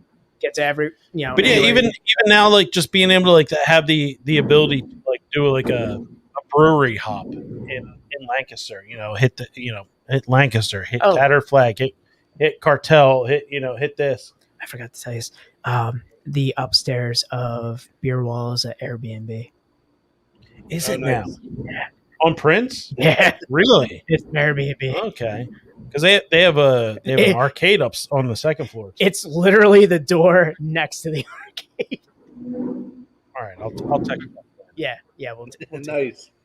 We're gonna come out. We have to do Central Pennsylvania. Obviously, we have to do Pittsburgh. Yeah, I mean, you get like a great time for like some of these places to open up is around like Christmas time because you have like the Central Market becomes like a mecca for to get out there for like Christmas shit. Yeah, I mean, now that the pumpkin weather has, it's, I hate to say it's on its decline because I love pumpkins get like season. 3 weeks, bro. Yeah. Pumpkins get like 3 weeks. Hate pumpkin beer, love pumpkin coffee, so I'm like, hey, just keep it going. You get pumpkins for like 3 weeks, and then it's Mariah Carey Christmas time. Although Justin has changed my mind on pumpkin beers, putting whiskey in it. Holy shit! We have 3 more 4-packs of pumpkin beers to. Yeah, sorry, I didn't realize. I would have mixed you up a little better, but I'm gonna do like a video that's like that scene from Forrest Gump where like Jenny's just losing it, like where she's just overdosing on pumpkin. It's just gonna be like me with a needle, just like playing with like the doors in the background, just music playing, and I'm just like freebasing pumpkin. All right, Dan. So we're winding down here. We're up against it. We're up against it. Let's ask our questions here. All okay, right. go. So Justin, Desert Island beer. Don't take weather into effect. Just one beer, one style of beer that you can have for the rest of your life. What are you drinking? One style or one product? One style. It could be one product. I mean, if there's one product, if there's a specific product, PBR, man. PBR for the rest of your life? All right. My man's. You'll have no argument from us. Yeah. You could drink all year round. Weather is not taken into effect with PBR. You can drink it when it's cold. You can drink it when it's warm. So go ahead. I go PBR for sure. If I had to pick a style, probably go Helles Lager. Ooh. Okay. All right. You got 2 Helles fans here, so yeah. I sunned somebody on. So I'm like son. I sunned somebody. Yo, son, chill. somebody on I'm on like a forum for stock markets, and we were talking about beer, and somebody mentioned PBR, and like people were like, "Oh, that shit's gross," and it's like, "Yo, chill." PBR. First of all, PBR, delicious, a delicious lager. It's have you ever had a PBR that has tasted different from the PBR that you had 10 years ago? No. Exactly. It's a fucking well brewed beer. Follow up question: have you had a Blue Ribbon beer ever in your life? No, Other than Pabst Blue Ribbon. no. All right. Like Pabst is just it's easy drinking. It's well brewed.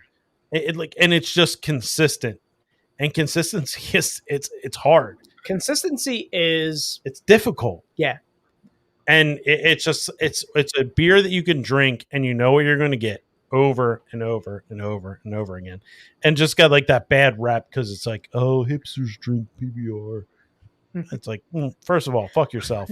Yeah. And The It punks sucked. did it first. Yeah. The blue collar did it first. So like before them, it was the blue collar people. And then the punks do it because hey, I remember drinking 16-ounce PBRs well before I was drinking any 16-ounce craft beers. yeah, 16-ounce anything. Yeah. Yeah, like it was PBR first. It was the first tall boy. Well, Milwaukee's best tall boys were the first, and then it was Ooh. PBR. Dan, your question? All right, so I do this with all the brewers. I always like to ask the brewer's favorite brewer. Now, this is a loaded question. It could either be somebody you looked up to, like at like a younger age, or as you were coming up, or this could be someone current that you look up to as a brewer. But really, like, who is somebody that you hold in high regard? In like, it could be anybody, from that side or from somebody when you started your career. I would say I have two answers. Okay. Because one guy's not a brewer. My buddy Dave, who was the head brewer here,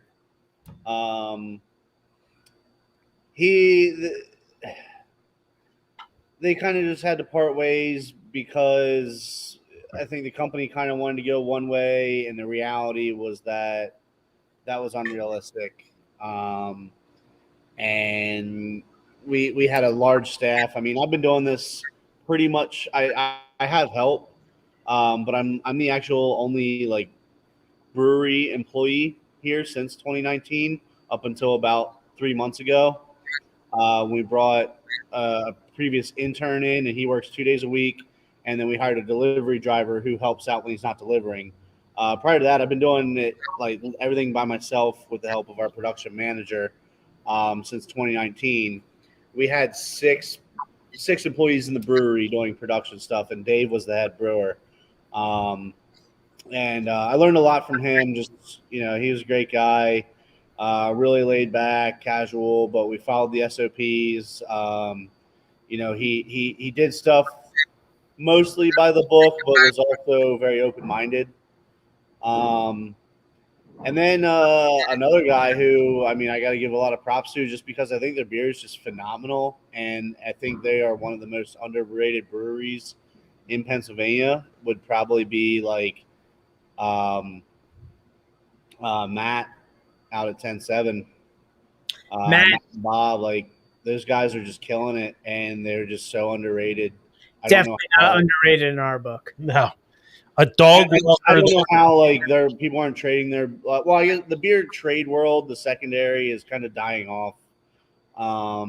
Yes, but I would expect to see products like theirs. Nothing against Imprint; those guys are great. But like people are trading Imprint, talking about Imprint nationally, and 10-7 is not even a locally known name, and that to me does not seem.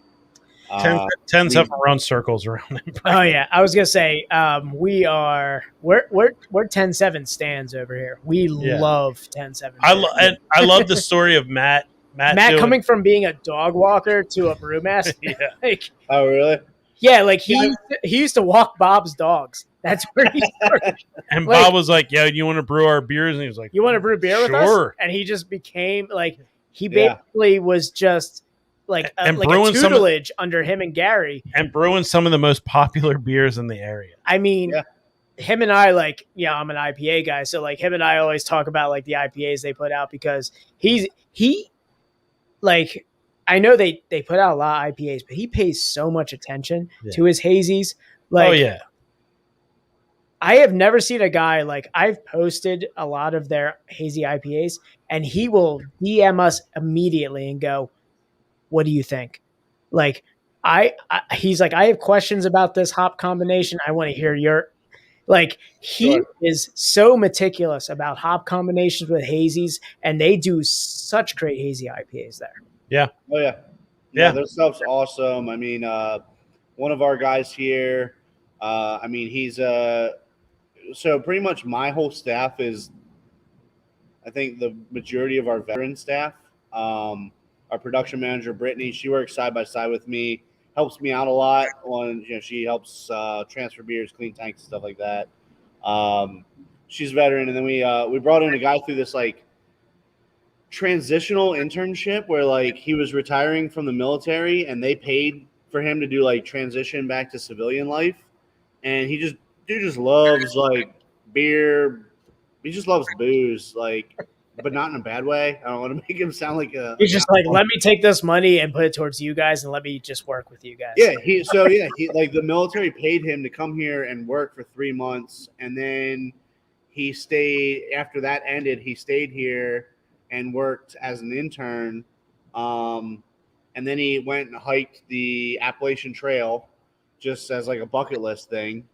So he left in April. He just got back in like early August or mid-September. That's not bad in terms of time if you're going to do the whole Appalachian Trail. So him and a buddy like hiked the Appalachian Trail, and he called me up. He's like, "Hey man, I'm done. Retirement's boring. Can I come back and work with you guys? Like, I love it there." And so he works 2 days a week, and he just like he's the one I sent to 10-7 because he just brings up their milkshake IPAs all the time. He's like, we do our milkshake is Biwi because I was inverted. And every time I brew one, he's like, it better be as good as the Milky Shaky. I was like, I'll try it, man. I mean, so we're talking a lot about 10-7's. We're getting real hazy Stan IPAs, right now. but they're, what was it, the 35? They're the Pilsner. Oh yeah, the Thirsty for 35. Yeah, that was fucking great. That was one of the best Pilsners I've had in the last year. Yeah, the German. It was the so German fucking Pilsner, good. And oh my god, their Marzen, their Oktoberfest. Yeah, we had that uncarbonated. We had it uncarbonated. Yeah, we had it there, and then I got it canned because there's just no way in hell I wasn't gonna get it.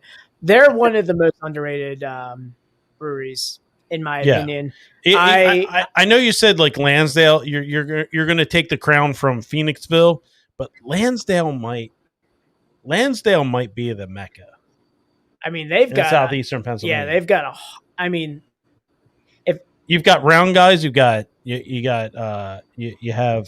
10-7, you have McAllister, you have well crafted, you have Forrester and Maine's right there, Ambler, which is right there. Lansdale-ish. Lansdale adjacent. Blueprint in Harleysville, so it's like right down the road. Yeah, obviously Imprint, which I mean, they've. Yeah, we'll pass over that. But they're good guys. They just they struck it big. Can't blame them.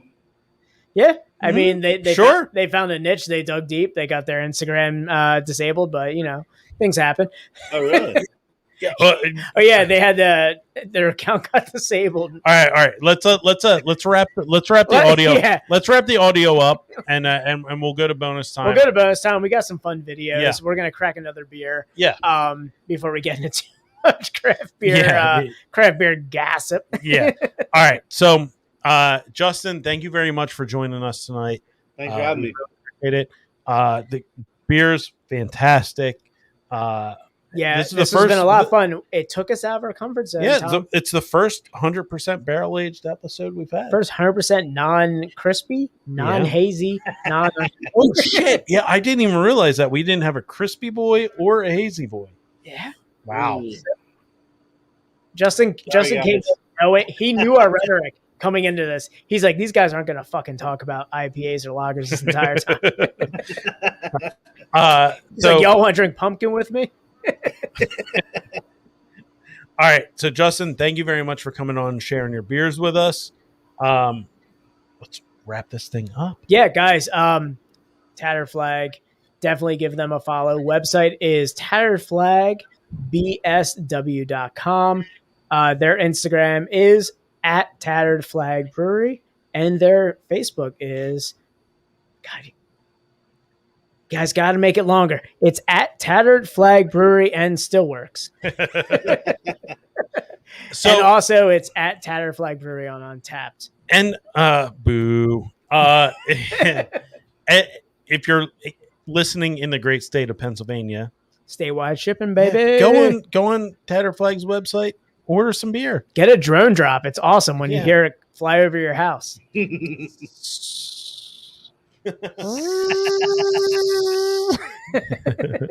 What is that noise? I make a really good like drone sound right You there. really do. I'm pretty good at drones. Yeah. That was impressive.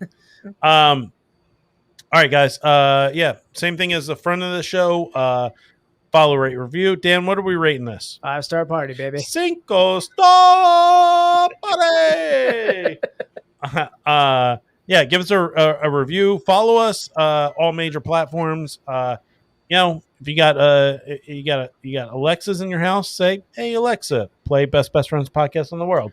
Guess what? It's gonna pop up. It's gonna pop up. We're on there. Yeah, hey, we're on there. all major podcast platforms. Spotify, Everything. we're there. Hey, Apple, you're there. Yeah, we're basically roguies now. We're on Spotify. Rogues. $100 million deals right behind us. I hope. It's right there. I hear you were top 15 somewhere In Ghana. In Ghana. Yeah. Yes. In Ghana. In Africa. Big props to our Ghana crowd. Yeah. I can't wait to Gotta find love out. the Ghana. Yeah. DM us.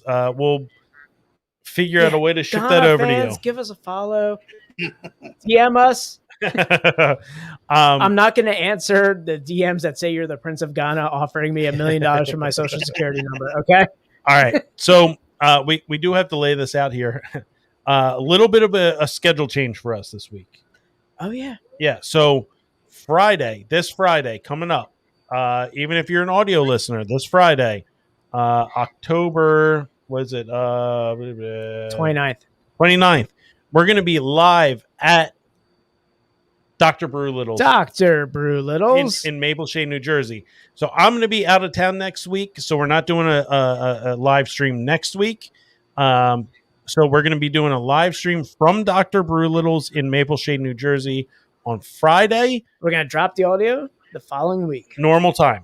Normal time. Audio will Wednesday. drop normal time, but if you want to hop on and get in the stream with us, We'll be promoting it tomorrow. So So an old friend of the podcast, we love the Jersey constituents. yeah, We love Pennsylvania, but we're gonna be we'll always have a part of our heart in Jersey. That's how we got our start as a craft beer podcast because of Jersey. South Jersey. South Jersey. So yeah, Friday we're gonna be visiting the Headbreak Hotel. Oh man, the Headbreak Hotel. You like that? Oh man, are you gonna lift me up like Dirty Dancing? No, we know how that went last year. I know we could try again this year. All right. Other than that, Actually, Justin, do you guys have any events coming up for Tattered Flag? Actually, we do. Yeah, we can promo a couple. So this coming Monday and Tuesday, we are hosting a 5-course Viking dinner paired with that looks awesome. specially crafted beers. We have it is available right now, but if you haven't try our gin barrel aged Viapori, which is a Sati aged in gin barrels. It's phenomenal. It's one of my favorite beers I've done. It's one of my oldest homebrew recipes, and I've always wanted to put it in a gin barrel. And it's so like effervescent. It's killer beer. So we're doing Viking dinners coming up. A little bit of a sneak peek on something that nobody knows about. We're about to start dropping teasers for our barrel club. So some exclusive content here. We're we're going to be dropping the Black Ops Barrel Club on Black Friday. Limited permissions available, and it'll give you access to 10 to 12 barrel-aged beers that will release exclusively throughout the year of 2022. And if you're not a member, you do not get the beer. So you got to sign up, pay up front. The beers will drop over the course of 2022 out of our Lancaster Barrel House, and we got a pretty killer That was my lineup. follow-up. So, I was going to make sure that was the closest spot for us to get to. yep, that's where all the barrels are housed now. I still got a couple barrels full of beer here in Middletown, but we're going to clear that space out, make a little extra room for our bourbon, for our distillery side, to house some barrels for aging. Everything's now in Lancaster as far as barrel-aged beers. We got bright tanks there, and then a whole wall full of barrels. We're going to be buying a bottling line that'll go to the Lancaster location, package everything up. But yeah, so kind of heard it here first. The Black Ops Barrel Club's going to be dropping soon. It's going to be really exciting. And then that's it for most of the upcoming events. We do have a Brewfest in Pittsburgh. If we have any Pittsburgh listeners, the Pass the Cookie Table hosted by Fueled by Hops. There's some pretty heavy hitters. I know we'll be there. Aslan, I think The Answer, Dewey Beer Company. Oh yeah, all coming into Pennsylvania now. So all the sour breweries. Yeah, so we're doing it's an all dessert themed brew fest, and we're collabing with my buddy Logan, who owns Thick Boys Glass. They handcraft specialty glass. Oh shit! So you know Thick Boys Glass? Yeah, so they're our collab partners for the Pass the Cookie Table. So we'll be releasing a smoked sea salted caramel pistachio macaroon stout, as well as a new custardy variant that is Logan. I let Logan pick the adjuncts for the next custardy. It's going to be blueberry, coconut, cantaloupe, vanilla custardy, dropping for the Pass the Cookie Table.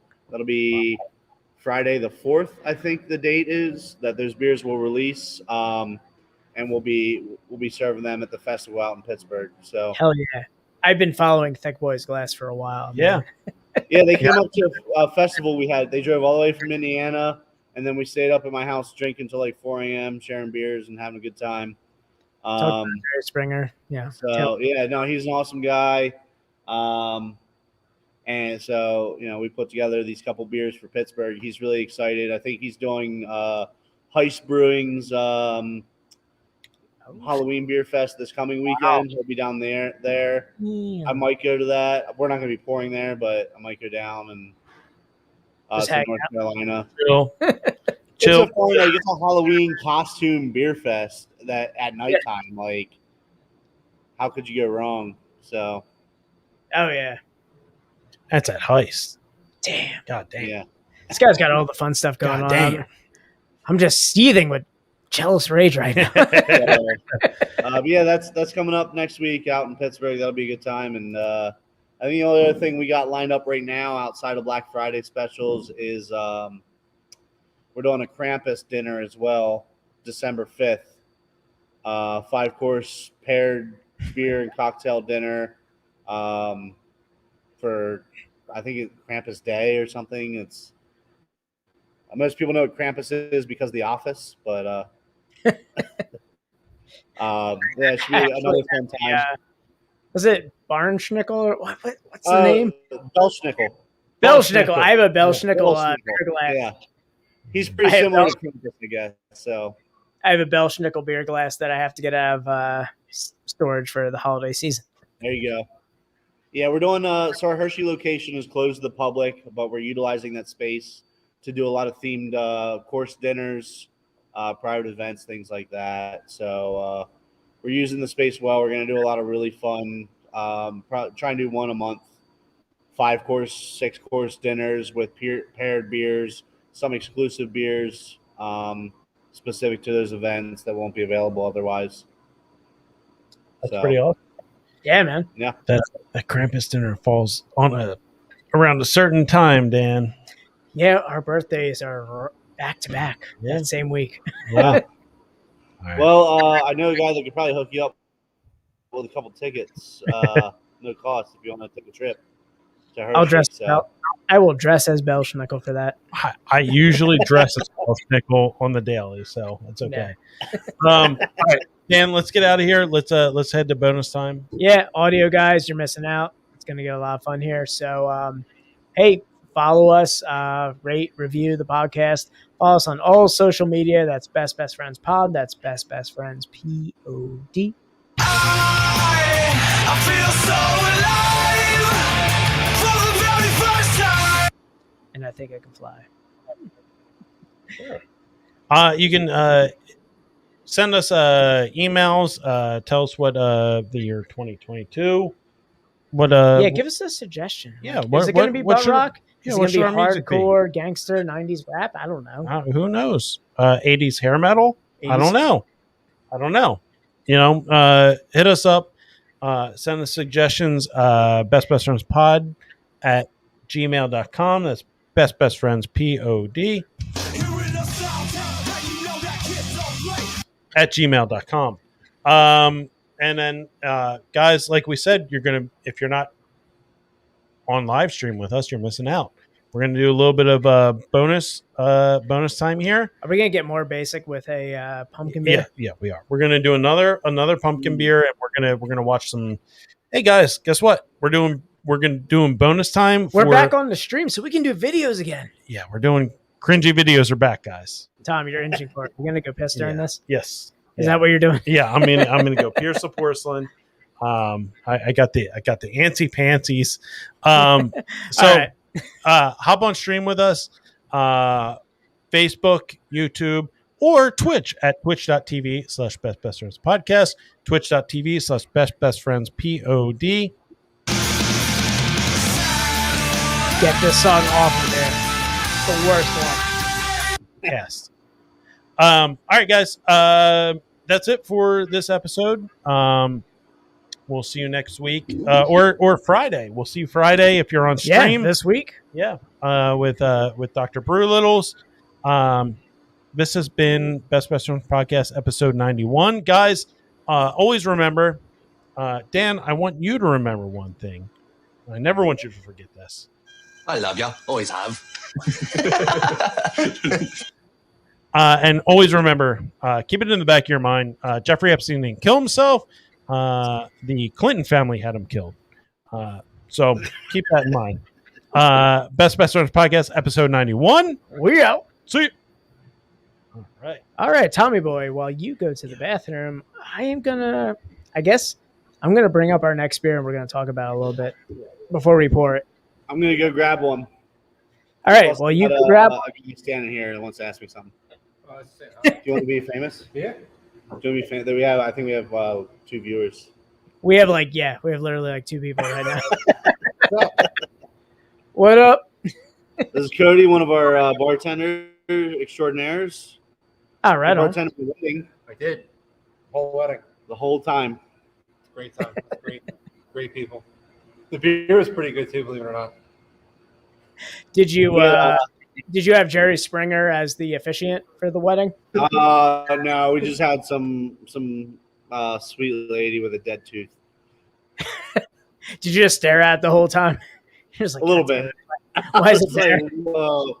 No, nobody warned me about this. I'm looking at my Why didn't you look at me during the vows? I was like, I don't looking know. at my about to be wife, and I'm like, you didn't tell me about this You didn't tell me. situation." It's right there. Yeah. But no, we had awesome beer. So I brewed the double IPA, and we had some Human Robot on tap at the wedding. So What'd you guys have from Human Robot? just their Hallertau pills. That's just a great standard issue beer to have at wedding. I think or I something. probably drank the most of it because we also had we brought 3 30-packs of PBR, 2 halves, about 200 bottles of wine, tons of Jaeger. There was Jaeger bombs just flowing all night. Yeah, you can't say middle Pennsylvania wedding without a little Jaeger. We had a queso fountain for our taco bar, but I'm starting to think we should have just did a Jaeger fountain. That would make my night go a lot easier. But What did I miss? I don't know.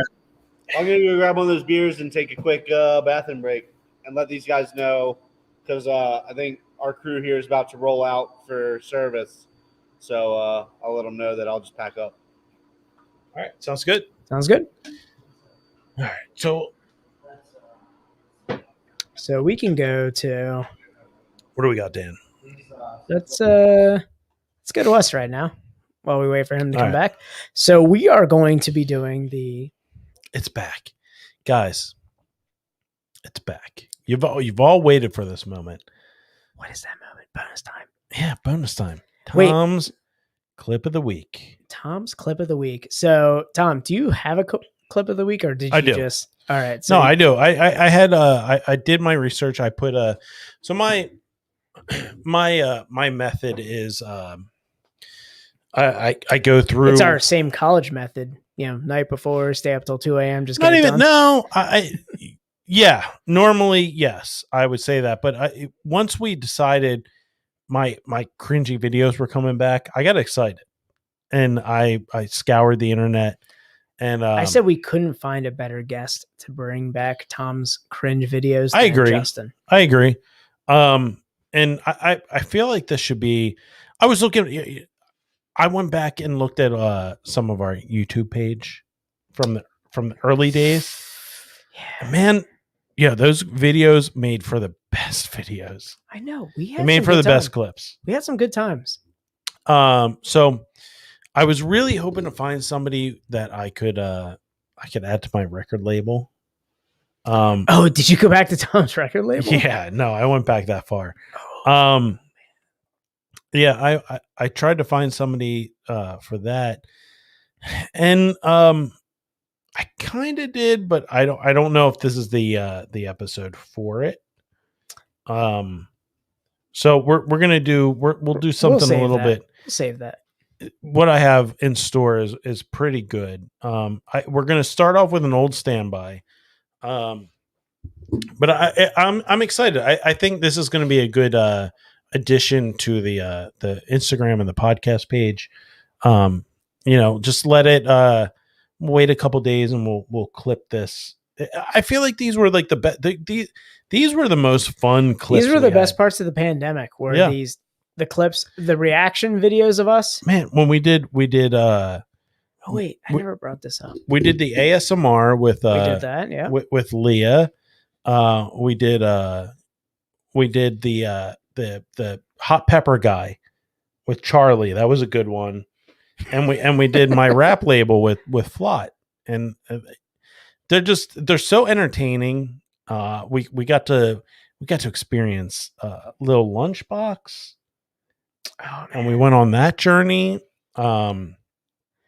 There's just so much. There was so much that happened with the with these cringy videos, and we need to bring them back. And I have a festive one. I have one to go along with the beer that we're drinking. Oh, nice. Well, before that happens, I forgot about this because you wore the luchador mask. Mhm. I forgot that I had this. I had this ready for the Oh for the God. stream. Do you remember slapping the mask on that night? We got hammered. Yeah, I remember slapping the mask on. I don't remember much after that. Oh, the Bilberry Hill right there. Ah, it's so beautiful. That was so that was was that at the beginning of the pandemic? Yeah, so this was the first craft beer episode we ever did. Really? Yeah, so I mean, I know we did one with Leah. we did one with Leah, but this is where we started like getting into that. Hey, we should probably like lean into the craft beer. Yeah, And we did 3 beers. yeah. This was like a 4-hour. This was a Joe Rogan Oh episode. my God. And it ended up in a lifelong friendship with Zeppy. I know, How can you not fall in love with that face? it's beautiful. it was an appropriate 4-hour episode. We had so much. I to don't know talk why about. the mask came out. Like, what were Well, we doing? because he threw on his unitard. He threw on his unitard, so you had to you had to Yes. go luchador with Yeah, yeah. So he threw in his flag unitard. So I was like, you know what? I got a flag luchador mask. it. Why not? One of the best episodes, and we are going to be going back to Jersey this week. So Yeah. we're going to be hitting up Dr. Brewlittle's. What are you most excited about with Dr. Brewlittle's? I'm excited. I'm excited by the fact that Jack's one of us. Jack, he's a weirdo. He's a naturally funny dude, and he loves beer. He's somebody who gets the podcast. He gets us. So I think like sitting down with him And we've cornered him now because we're actually going there. So Yeah. he can't text us in the middle of the podcast saying he has to Exactly. roll out. exactly, yeah, we've got him right in our grasp, right where we want him. Right there. I think we're probably gonna end up doing it from their new balcony. Yeah. We're going to be hanging out. Yeah, on the the weather looks okay. So we'll do it from out there. We'll get some ambiance out there, and yeah, Do you Jack's think just Oktoberfest is still on tap? I really hope so. I really hope so too. Yeah, I mean that I'm excited to do a podcast with Jack. I'm also excited to drink Dr. Little's beer because it's just great. It's a great. I already know it's going to be a great time. It's funny because we can't. Every time we plan something, it's like right around something that goes on with my kid. So we plan this. This. We're going to the brewery. It takes planning because Dan and I both are married and have kids. So it's not just we can't just say, oh yeah, we're going to do this that Yeah. on a whim, so we planned it, we figured out a date, and then last week my wife goes, oh yeah, our son's school Halloween parade? trunk or treat Trunk or treat. on Friday. And she's like, yeah, are you going to be able to make it? I was like, yeah, I'll be able to get out of work. It's fine. And then I looked at like the weeks and I was like, oh my God, no, I have the podcast that I told you about weeks ago. So, she wasn't mad about it, but it's just funny that how every like live event we plan, it just always ends up being something like where it has something to do with like, it's always something like around my kid's birthday. How can we get somebody to not crack a beer before we do? Sorry. Oh, this is just on stream. Another one. We're off rules. No, it's all good. This one. This is Oh wait, which way do I turn it? Where's the haze, bro? All right. We're on we're video only. Stream, baby. So this is bonus time, and we are going to be doing the OG P is for Pumpkin. Yeah. So this is what you miss when you hop on audio only. Yo, is this straight out of Ah Real Monsters? Do you remember that? So P is for Pumpkin. One, I'd like to point out that I went to grab a can and we sold out. So sorry. When I sent you guys that case, there was like at least a dozen cases left of it. Damn, it's festive as shit right now. That's got to be one of our more popular beers. I mean, I actually entered that in JBF as a pumpkin beer. So that my wife would have something to brag about to her friends. Like, my husband won gold medal in pumpkin beers. My husband's got a beer medal for his pumpkin beers. Oh, that's awesome. Yeah. What a trophy husband, like, God, she'd be thrilled. Let's crack this beer and we'll that beer flies. People love it. So unfortunately we're not a can, so I grabbed our West Coast IPA, the Where's the Haze, Bro. I figured you guys would enjoy the name artwork. Daniel, 1, 2. 3. All right. There we go.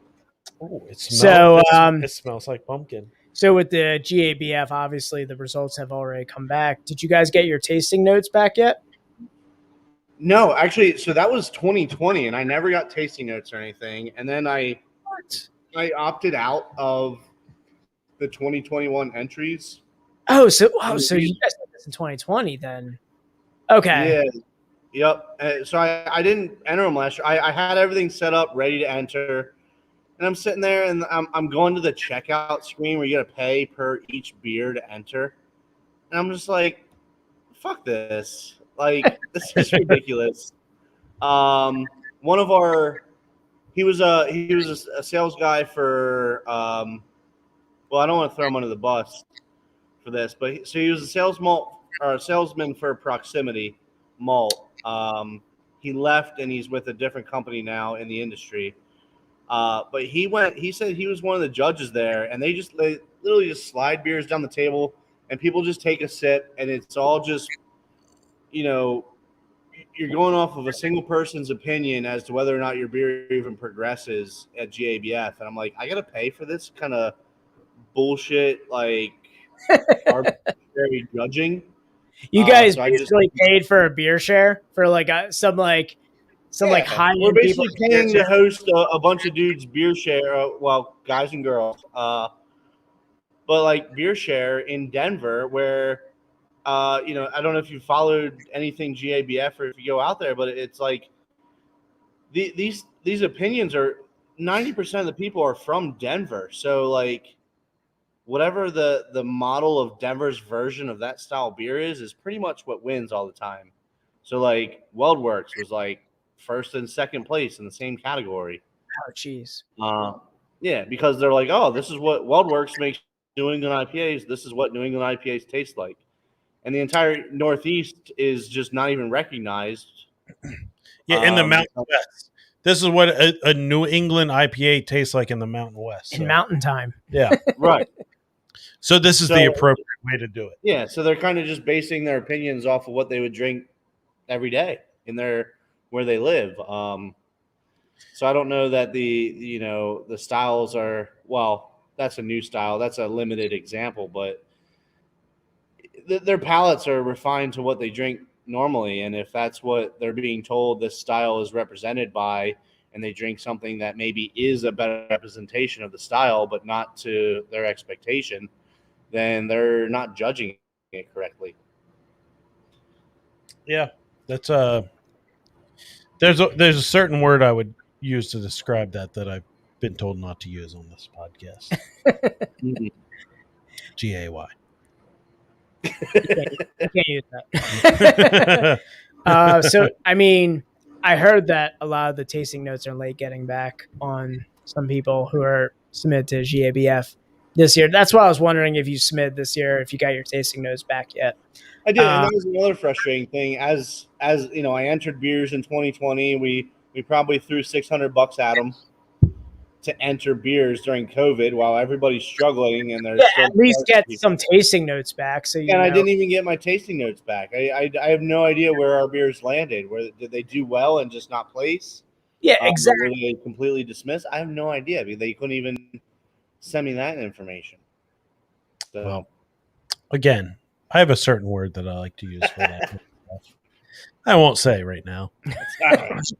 All right, let's get back to So you've got a person who holds a special place in our hearts in the podcast set up for bonus time. Yeah. So and it's a Halloween special too. Oh, Superhuman. Yeah. So Justin, are you familiar with Superhuman? Unfortunately, yeah. I mean, he's from the middle of Pennsylvania, so he's doing it for all the juggalos and juggalettes. No, I was saying, if you're from the middle of Pennsylvania, you know it's for all the juggalos and juggalettes. Yes. All right. So the juggalo population significantly increases as you go west in Pennsylvania. I was gonna say I would guess this guy's from Northwest Florida. Okay. I was gonna say I would say somewhere in Indiana would be my guess. Ohio. I would say he's in Ohio or West Virginia. Ohio. real deep. Okay. Tampa's pretty gross. Yeah. I mean, we generally all describe the same area. Yeah, we did. But so people who are not familiar with the podcast, this is a throwback for us. Superhuman He's is a stalwart. I mean, yeah, he's an A1 from day one. We've had this guy on. Well, we haven't had him on, but we've had his videos on since the beginning. Yeah. Yeah, he's a stalwart of the podcast. He hasn't fallen off like some of our other videos, like Little Lunchbox. Oh yeah, we don't want to talk about that. We still have he was one of our intro videos. He was one of our. I mean, he's part of our intro. He's part of our intro. Juggalos and Juggalettes. Yeah. Whoop, Whoop whoop. So he's a stunt man. He's a juggalo. He loves wrestling. He's an entrepreneur. Yeah, entrepreneur. Yeah, he's got great merch. Yeah, go to his merch site, guys. It's fantastic. So, anyway, without further ado, I think it's time to fuck this shit. Exactly. Superhuman's going to be doing a butt buster on the barbed wire pumpkins extreme trampoline Halloween special style. And in classic Superhuman style, we have the trampoline and we have cargo shorts. Yep, we have our normal 2-chair setup with some plywood and lots of barbed wire. Lots of barbed wire on this one. And he's going to get festive. Baker's dozen of barbed wire right there. He took the time to carve the pumpkins. Good for him. Yeah. Good for him. So let's see how this works out for him. You ready, Justin? I feel like I'm ready.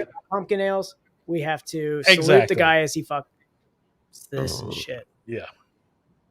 Wait, what's happening? What happened? Hold on. We're all kinds of messed up here. Hold on here. All right. Good God. It's okay, Tom. I'll just wait for it. Yep. Turn around. Every now and then I get a little bit lonely. All right. Well, that reminds me. We hired a band for our wedding. And sorry. No. You hired a band for a wedding. Yeah, we hired a band for a wedding. They asked us if we wanted them to learn any songs. Total eclipse of the heart. So for our first dance as a married couple, we had them learn "Candy Shop" by the Dan Band. Yes. Everybody loved it, man. They were like, "That's the best first dance song I've ever heard in my life." But yeah, we had these guys. They killed it. The band called Sunsets North. They're out of Allentown. They play a lot at Seven Sirens, which is where we met them. The brewery up there. We went to support them last Thanksgiving when Wolf said all bars must close at 4 p.m. and Seven Sirens is like, "Fuck you, we're gonna party all night." I said, "Fuck this shit." So we drove all the way up there and got a hotel to support those guys. We did. They also have an Airbnb above their as well. Yeah, their Airbnb was booked. Otherwise, we would stay there. But yeah, they're good friends of mine, and that's I was like, why does Jordan Sarelnik sound so familiar? I was like, that's not Second Story. I was like, I know that Jordan. Yeah. Yep. He hopped on stream. Yeah, he's a past guest of ours. Yeah, they're doing great stuff. He's a good guy. I could say, yeah, he'd be a fun guy to have on your show. We've had him on 19-ounce stovepipe cans. Yeah, man. stovepipe cans. Oh, nice. Cams. Oh, exclusive content. All right, guys. Let's get it. I'm gonna raise a pumpkin beer to our man, Superhuman. Happy Halloween, motherfuckers! This is Superhuman T-shirt. Today I'll be jumping onto barbed wire pumpkins. This is for juggalos and juggalettes. Do not try this at home, and I hope you like it. Woo woo! Oh, there goes the shirt. Yeah. And that pear-shaped Fuck beauty. this shit. Woo woo! Oh God damn it! Oh God! My hole? Did you say my ass? My hole? So You say my ass, my hole. the pumpkins really didn't take that much devastation from I know. him. Chris Collinsworth. Let's go back to the recap. Here's a guy. So he's the full frump. Look at this. Look at this bowling ball pin shaped man just go around this. Well, and to be fair, Dan might be in better shape than both of us. I don't know. I feel like I've been getting CrossFit shape here, so I'm trying not to get that hair right there. Okay. I'm growing out forward. I'm not growing out to the sides. Okay. It's the All beer. Right. All right. I mean his hair, his body hair is not doing him any favors. It is. You stopped him like mid Easter Island statue. Everything is flowing down. Yeah. No. He's coming down into that stomp right there. All right. So I want you guys to watch. He's taking the brunt of the barbed wire, and The pumpkins just get out of the way. yeah, no, the pumpkins just kind of flop around. And you know, good for them. They get out of the way. But we haven't really seen it in past videos. He starts bleeding immediately. Yeah. All right. So let's take one more look at this. Fuck this shit. Whoop, whoop. Ooh, Oh God! the pumpkins are still So in like one piece. One pumpkin Get smashed. got wrecked. Well, he spent a lot of time carving them, so But you would think you would want that explosion of pumpkins. Yeah, maybe like shrapnel of And pumpkin shrapnel. one kind of took a little bit of a beating. You might even be able to prop that thing back up and set it outside. I feel like that middle one's already broken. Yeah, Look at that.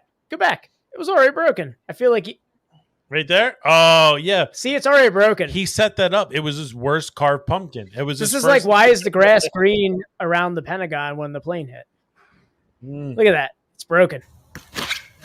Oh God damn it! Oh And it- my God! Oh my God! My ass. He is cut up. Said my ass. My hole! My hole. My ass, my hole.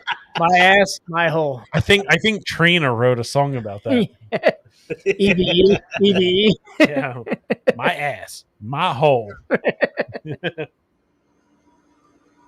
So, I mean, that's our venture back into to Superhuman. I feel like we can't kick off a cringy video. We can't kick off Tom's cringe videos without a visit to Superhuman. No. We got to start with Superhuman. All right. Yeah. It's a nice palate cleanser. It gets us ready for. I mean, so the meat of the whole the meat and potatoes here. the meat and potatoes. So What is this?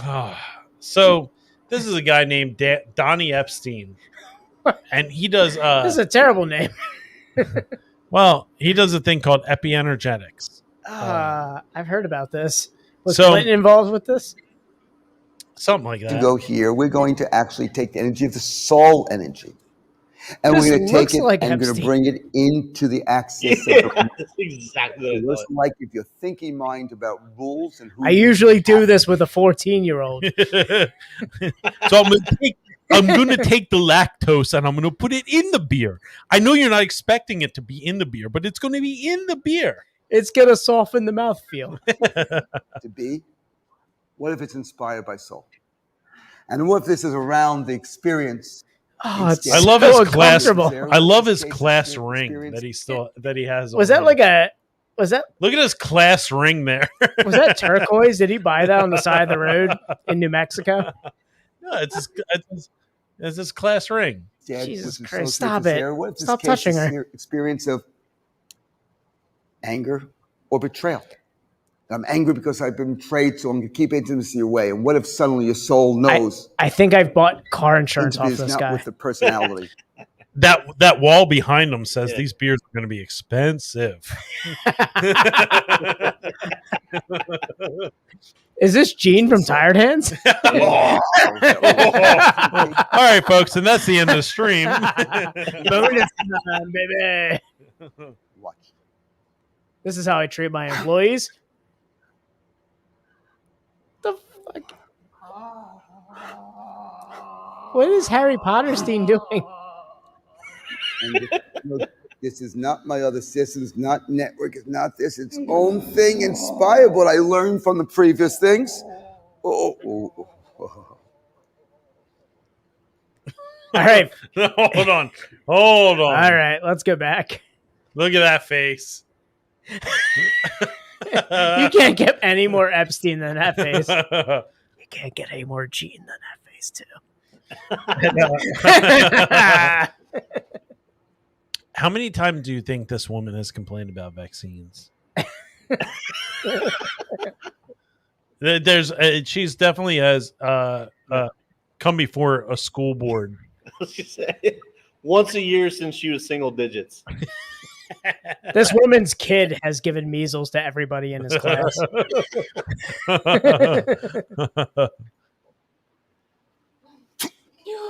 This woman has a Jenny McCarthy framed picture on her mantle.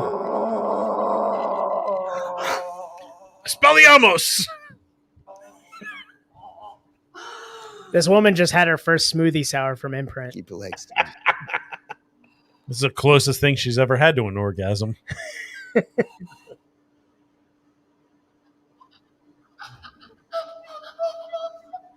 Energy. You might feel that. Raise your hand to feeling it. That's the difference. So, raise your hands if you're feeling that. Bottom left, is that Christopher Lloyd from Back to the Future?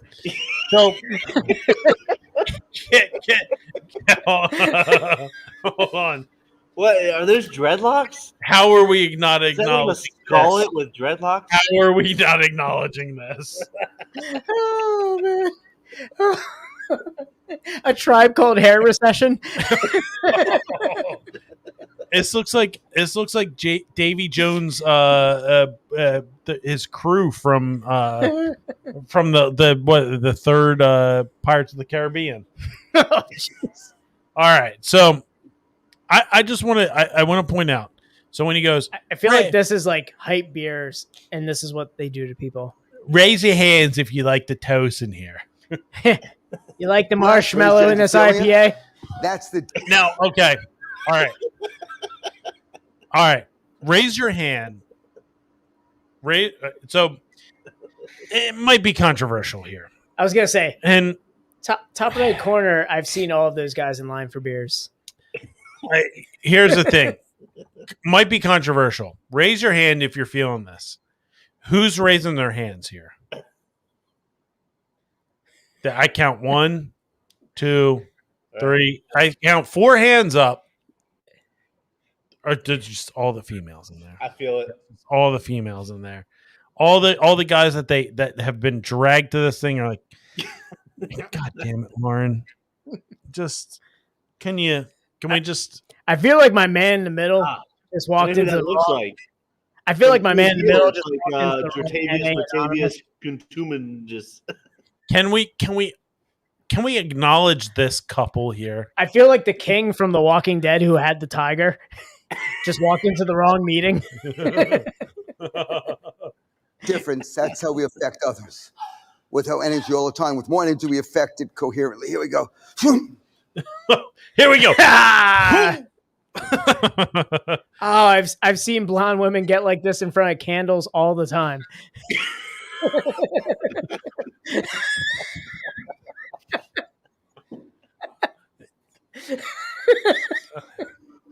I wish I had. Is there a lit salt rock around her? I wish I had planned this screenshot. But come on. Justin, if this isn't a beer label right here. Energetic hops. This is the middle-aged Kama Sutra right here. Cascade. Guess what? Citra Mosaic. Now, name this hop, Cialis.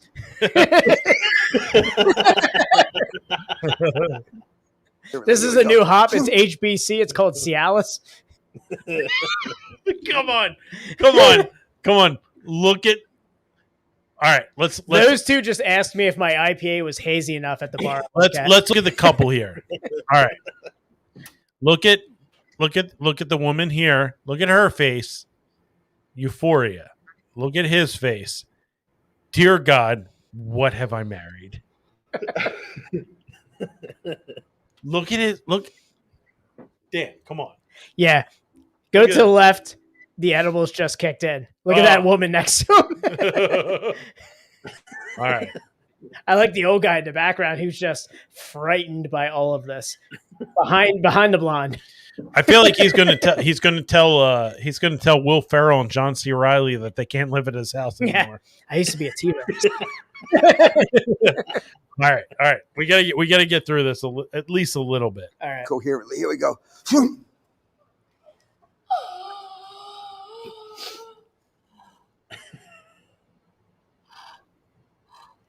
He just grabbed her index finger. I didn't see this in Harry Potter at all. He's gonna Hadouken her. Yeah, he's about to shoot a fireball. Yeah. What is this?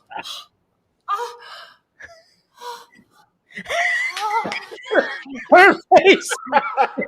What is going on here? Why is it? I'm starting to think this is This fake. woman is the only person I would say is actually getting what's going on. Hold on. Hold on a second. All right. So hear me out. So look at the woman in the purple shirt here, right?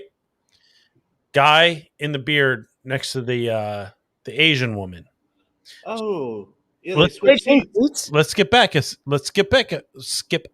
a couple seconds here. They switched seats. Uh-huh. Yeah, I was gonna say, Boom. what? What happened? Where's the continuity? Why is the grass so green around the explosion on the Pentagon? Boom. He has during this. All right, Alex Jones, explain. So during this whole thing, he decided that the woman in the purple shirt, when she was like, "Oh, I'm filled with the energy," he was like, "Mom, this is crazy. I got to move over here." She is skeptical. I should pair with her because she's looking at it. It's like, what is going on here?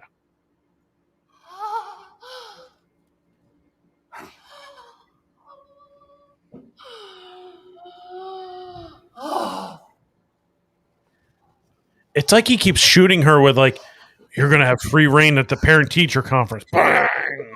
This woman is a top author at nextdoor.com. You have free reign at the school board meeting. Bang! Intelligence. Oh.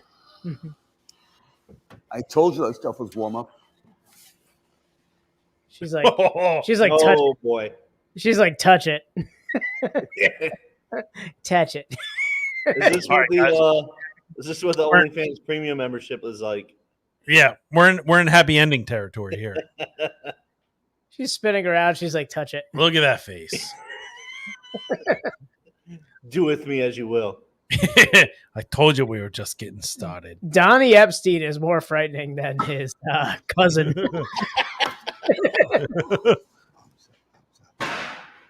Arms up, sweetheart. Maybe he doesn't kill himself by the end of the episode. He's like, I don't know about you guys, but I'm at a loss for words. Oh no! All right, well, I'm just choking right now. all right. So I didn't like how this started here. This was got racy. Ew, it's really he's really staring down the barrel right now. We're going two in the pink. Want to sink? I don't know. I don't know. Is it an over under? Is it a side by side? It's a double barrel though. He's like, yeah, I got this. What is this? What is this?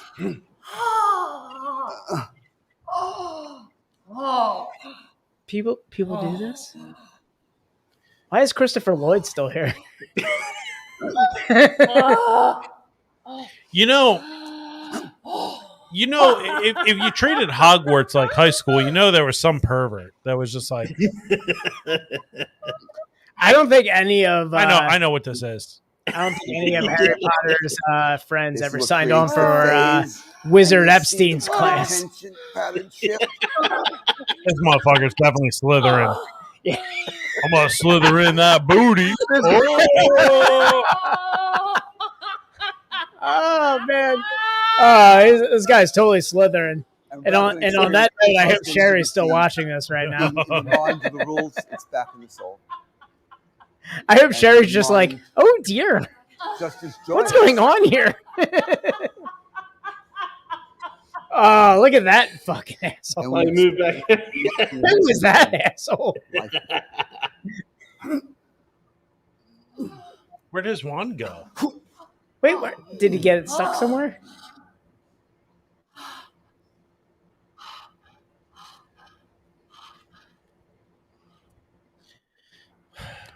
That is the worst improv I've ever watched in my I need life. that guy as my wingman. Holy hell. And guys, if that doesn't make you want to go out and buy a pair of Lululemons, I don't know what does. I mean, it's Tom, you have certainly undone yourself to be.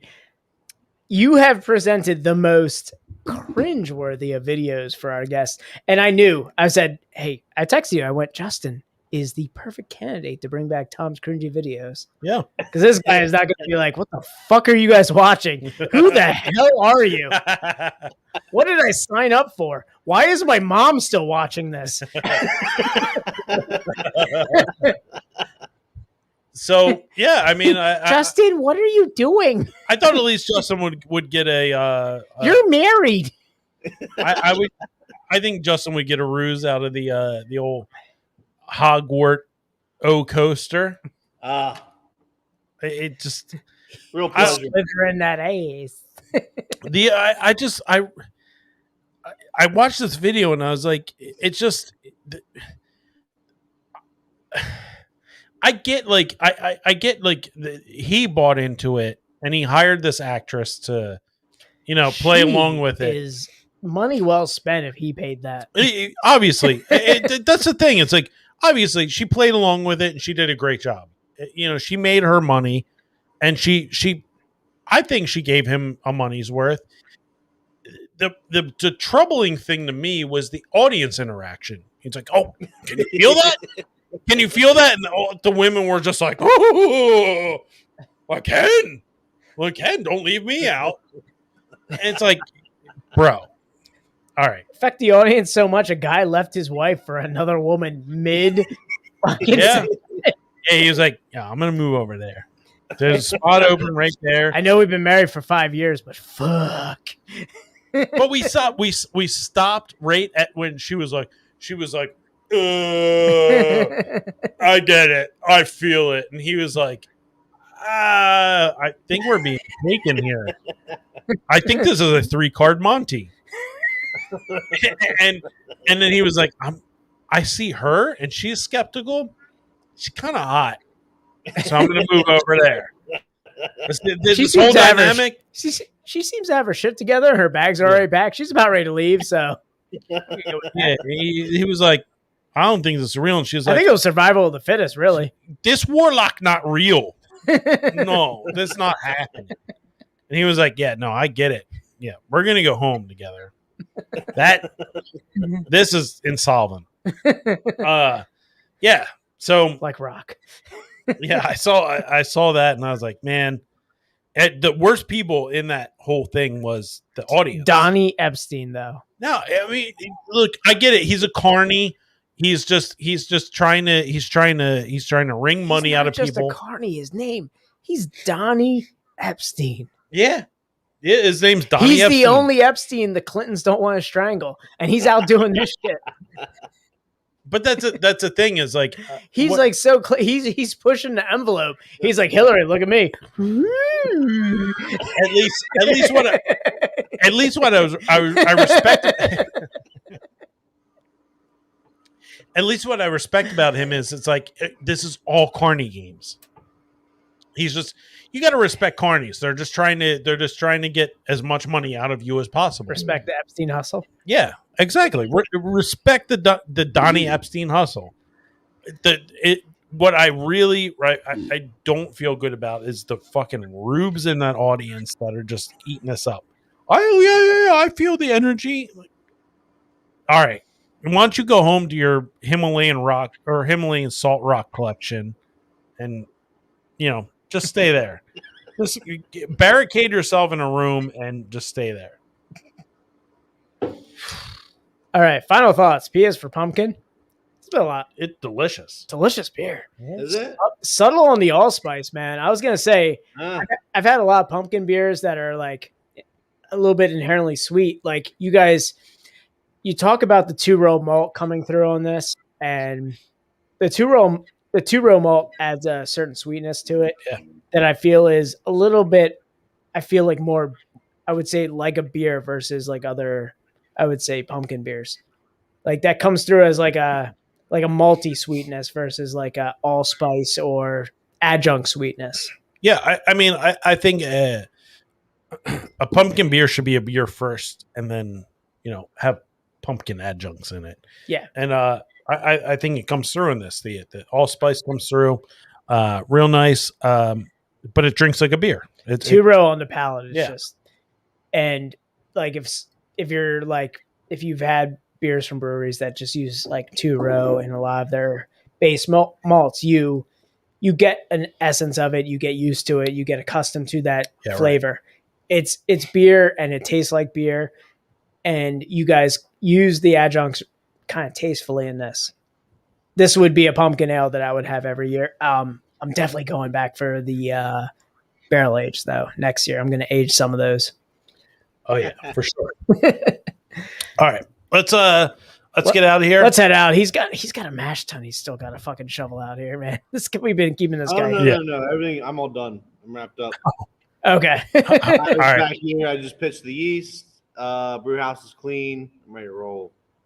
All right, right on, man. Well, let's get you home before you turn into a pumpkin. Yeah. All right. All right, Justin, thank you very much. We appreciate you hanging out here and pleasure. And doing this with us. So we're gonna get out of here. Thank you all for sticking around for the stream. Tune in for more bonus time. I mean, come on. Tom's cringe videos are coming back strong. Obviously. It's going to be a thing. Obviously. It's going to be a thing. I can't believe you with Tyler Cassidy. What's that? Are you familiar with Tyler Cassidy? I'm not, but I'm going to Google that immediately. Yeah. As soon as you see him, you'll recognize him from he made a really cringeworthy rap video back in 2011. Oh boy! But now he's a really talented singer, and his songs are hilarious. All right. Some line dancing, but still funny. Justin's buttering us up here. Yeah, he's like, "Yo, you ever heard Brett? This. You ever heard Brett Meyer's country music? You ready for this shit?" Check out Calories. That's his. That's one of his newer songs. Really all right, sounds like a Brett Myers. Yeah, it really does. All right. Let's get you out of here, and guys, we'll see you on Friday. See you on Friday, guys. All right, we'll see you. Take care.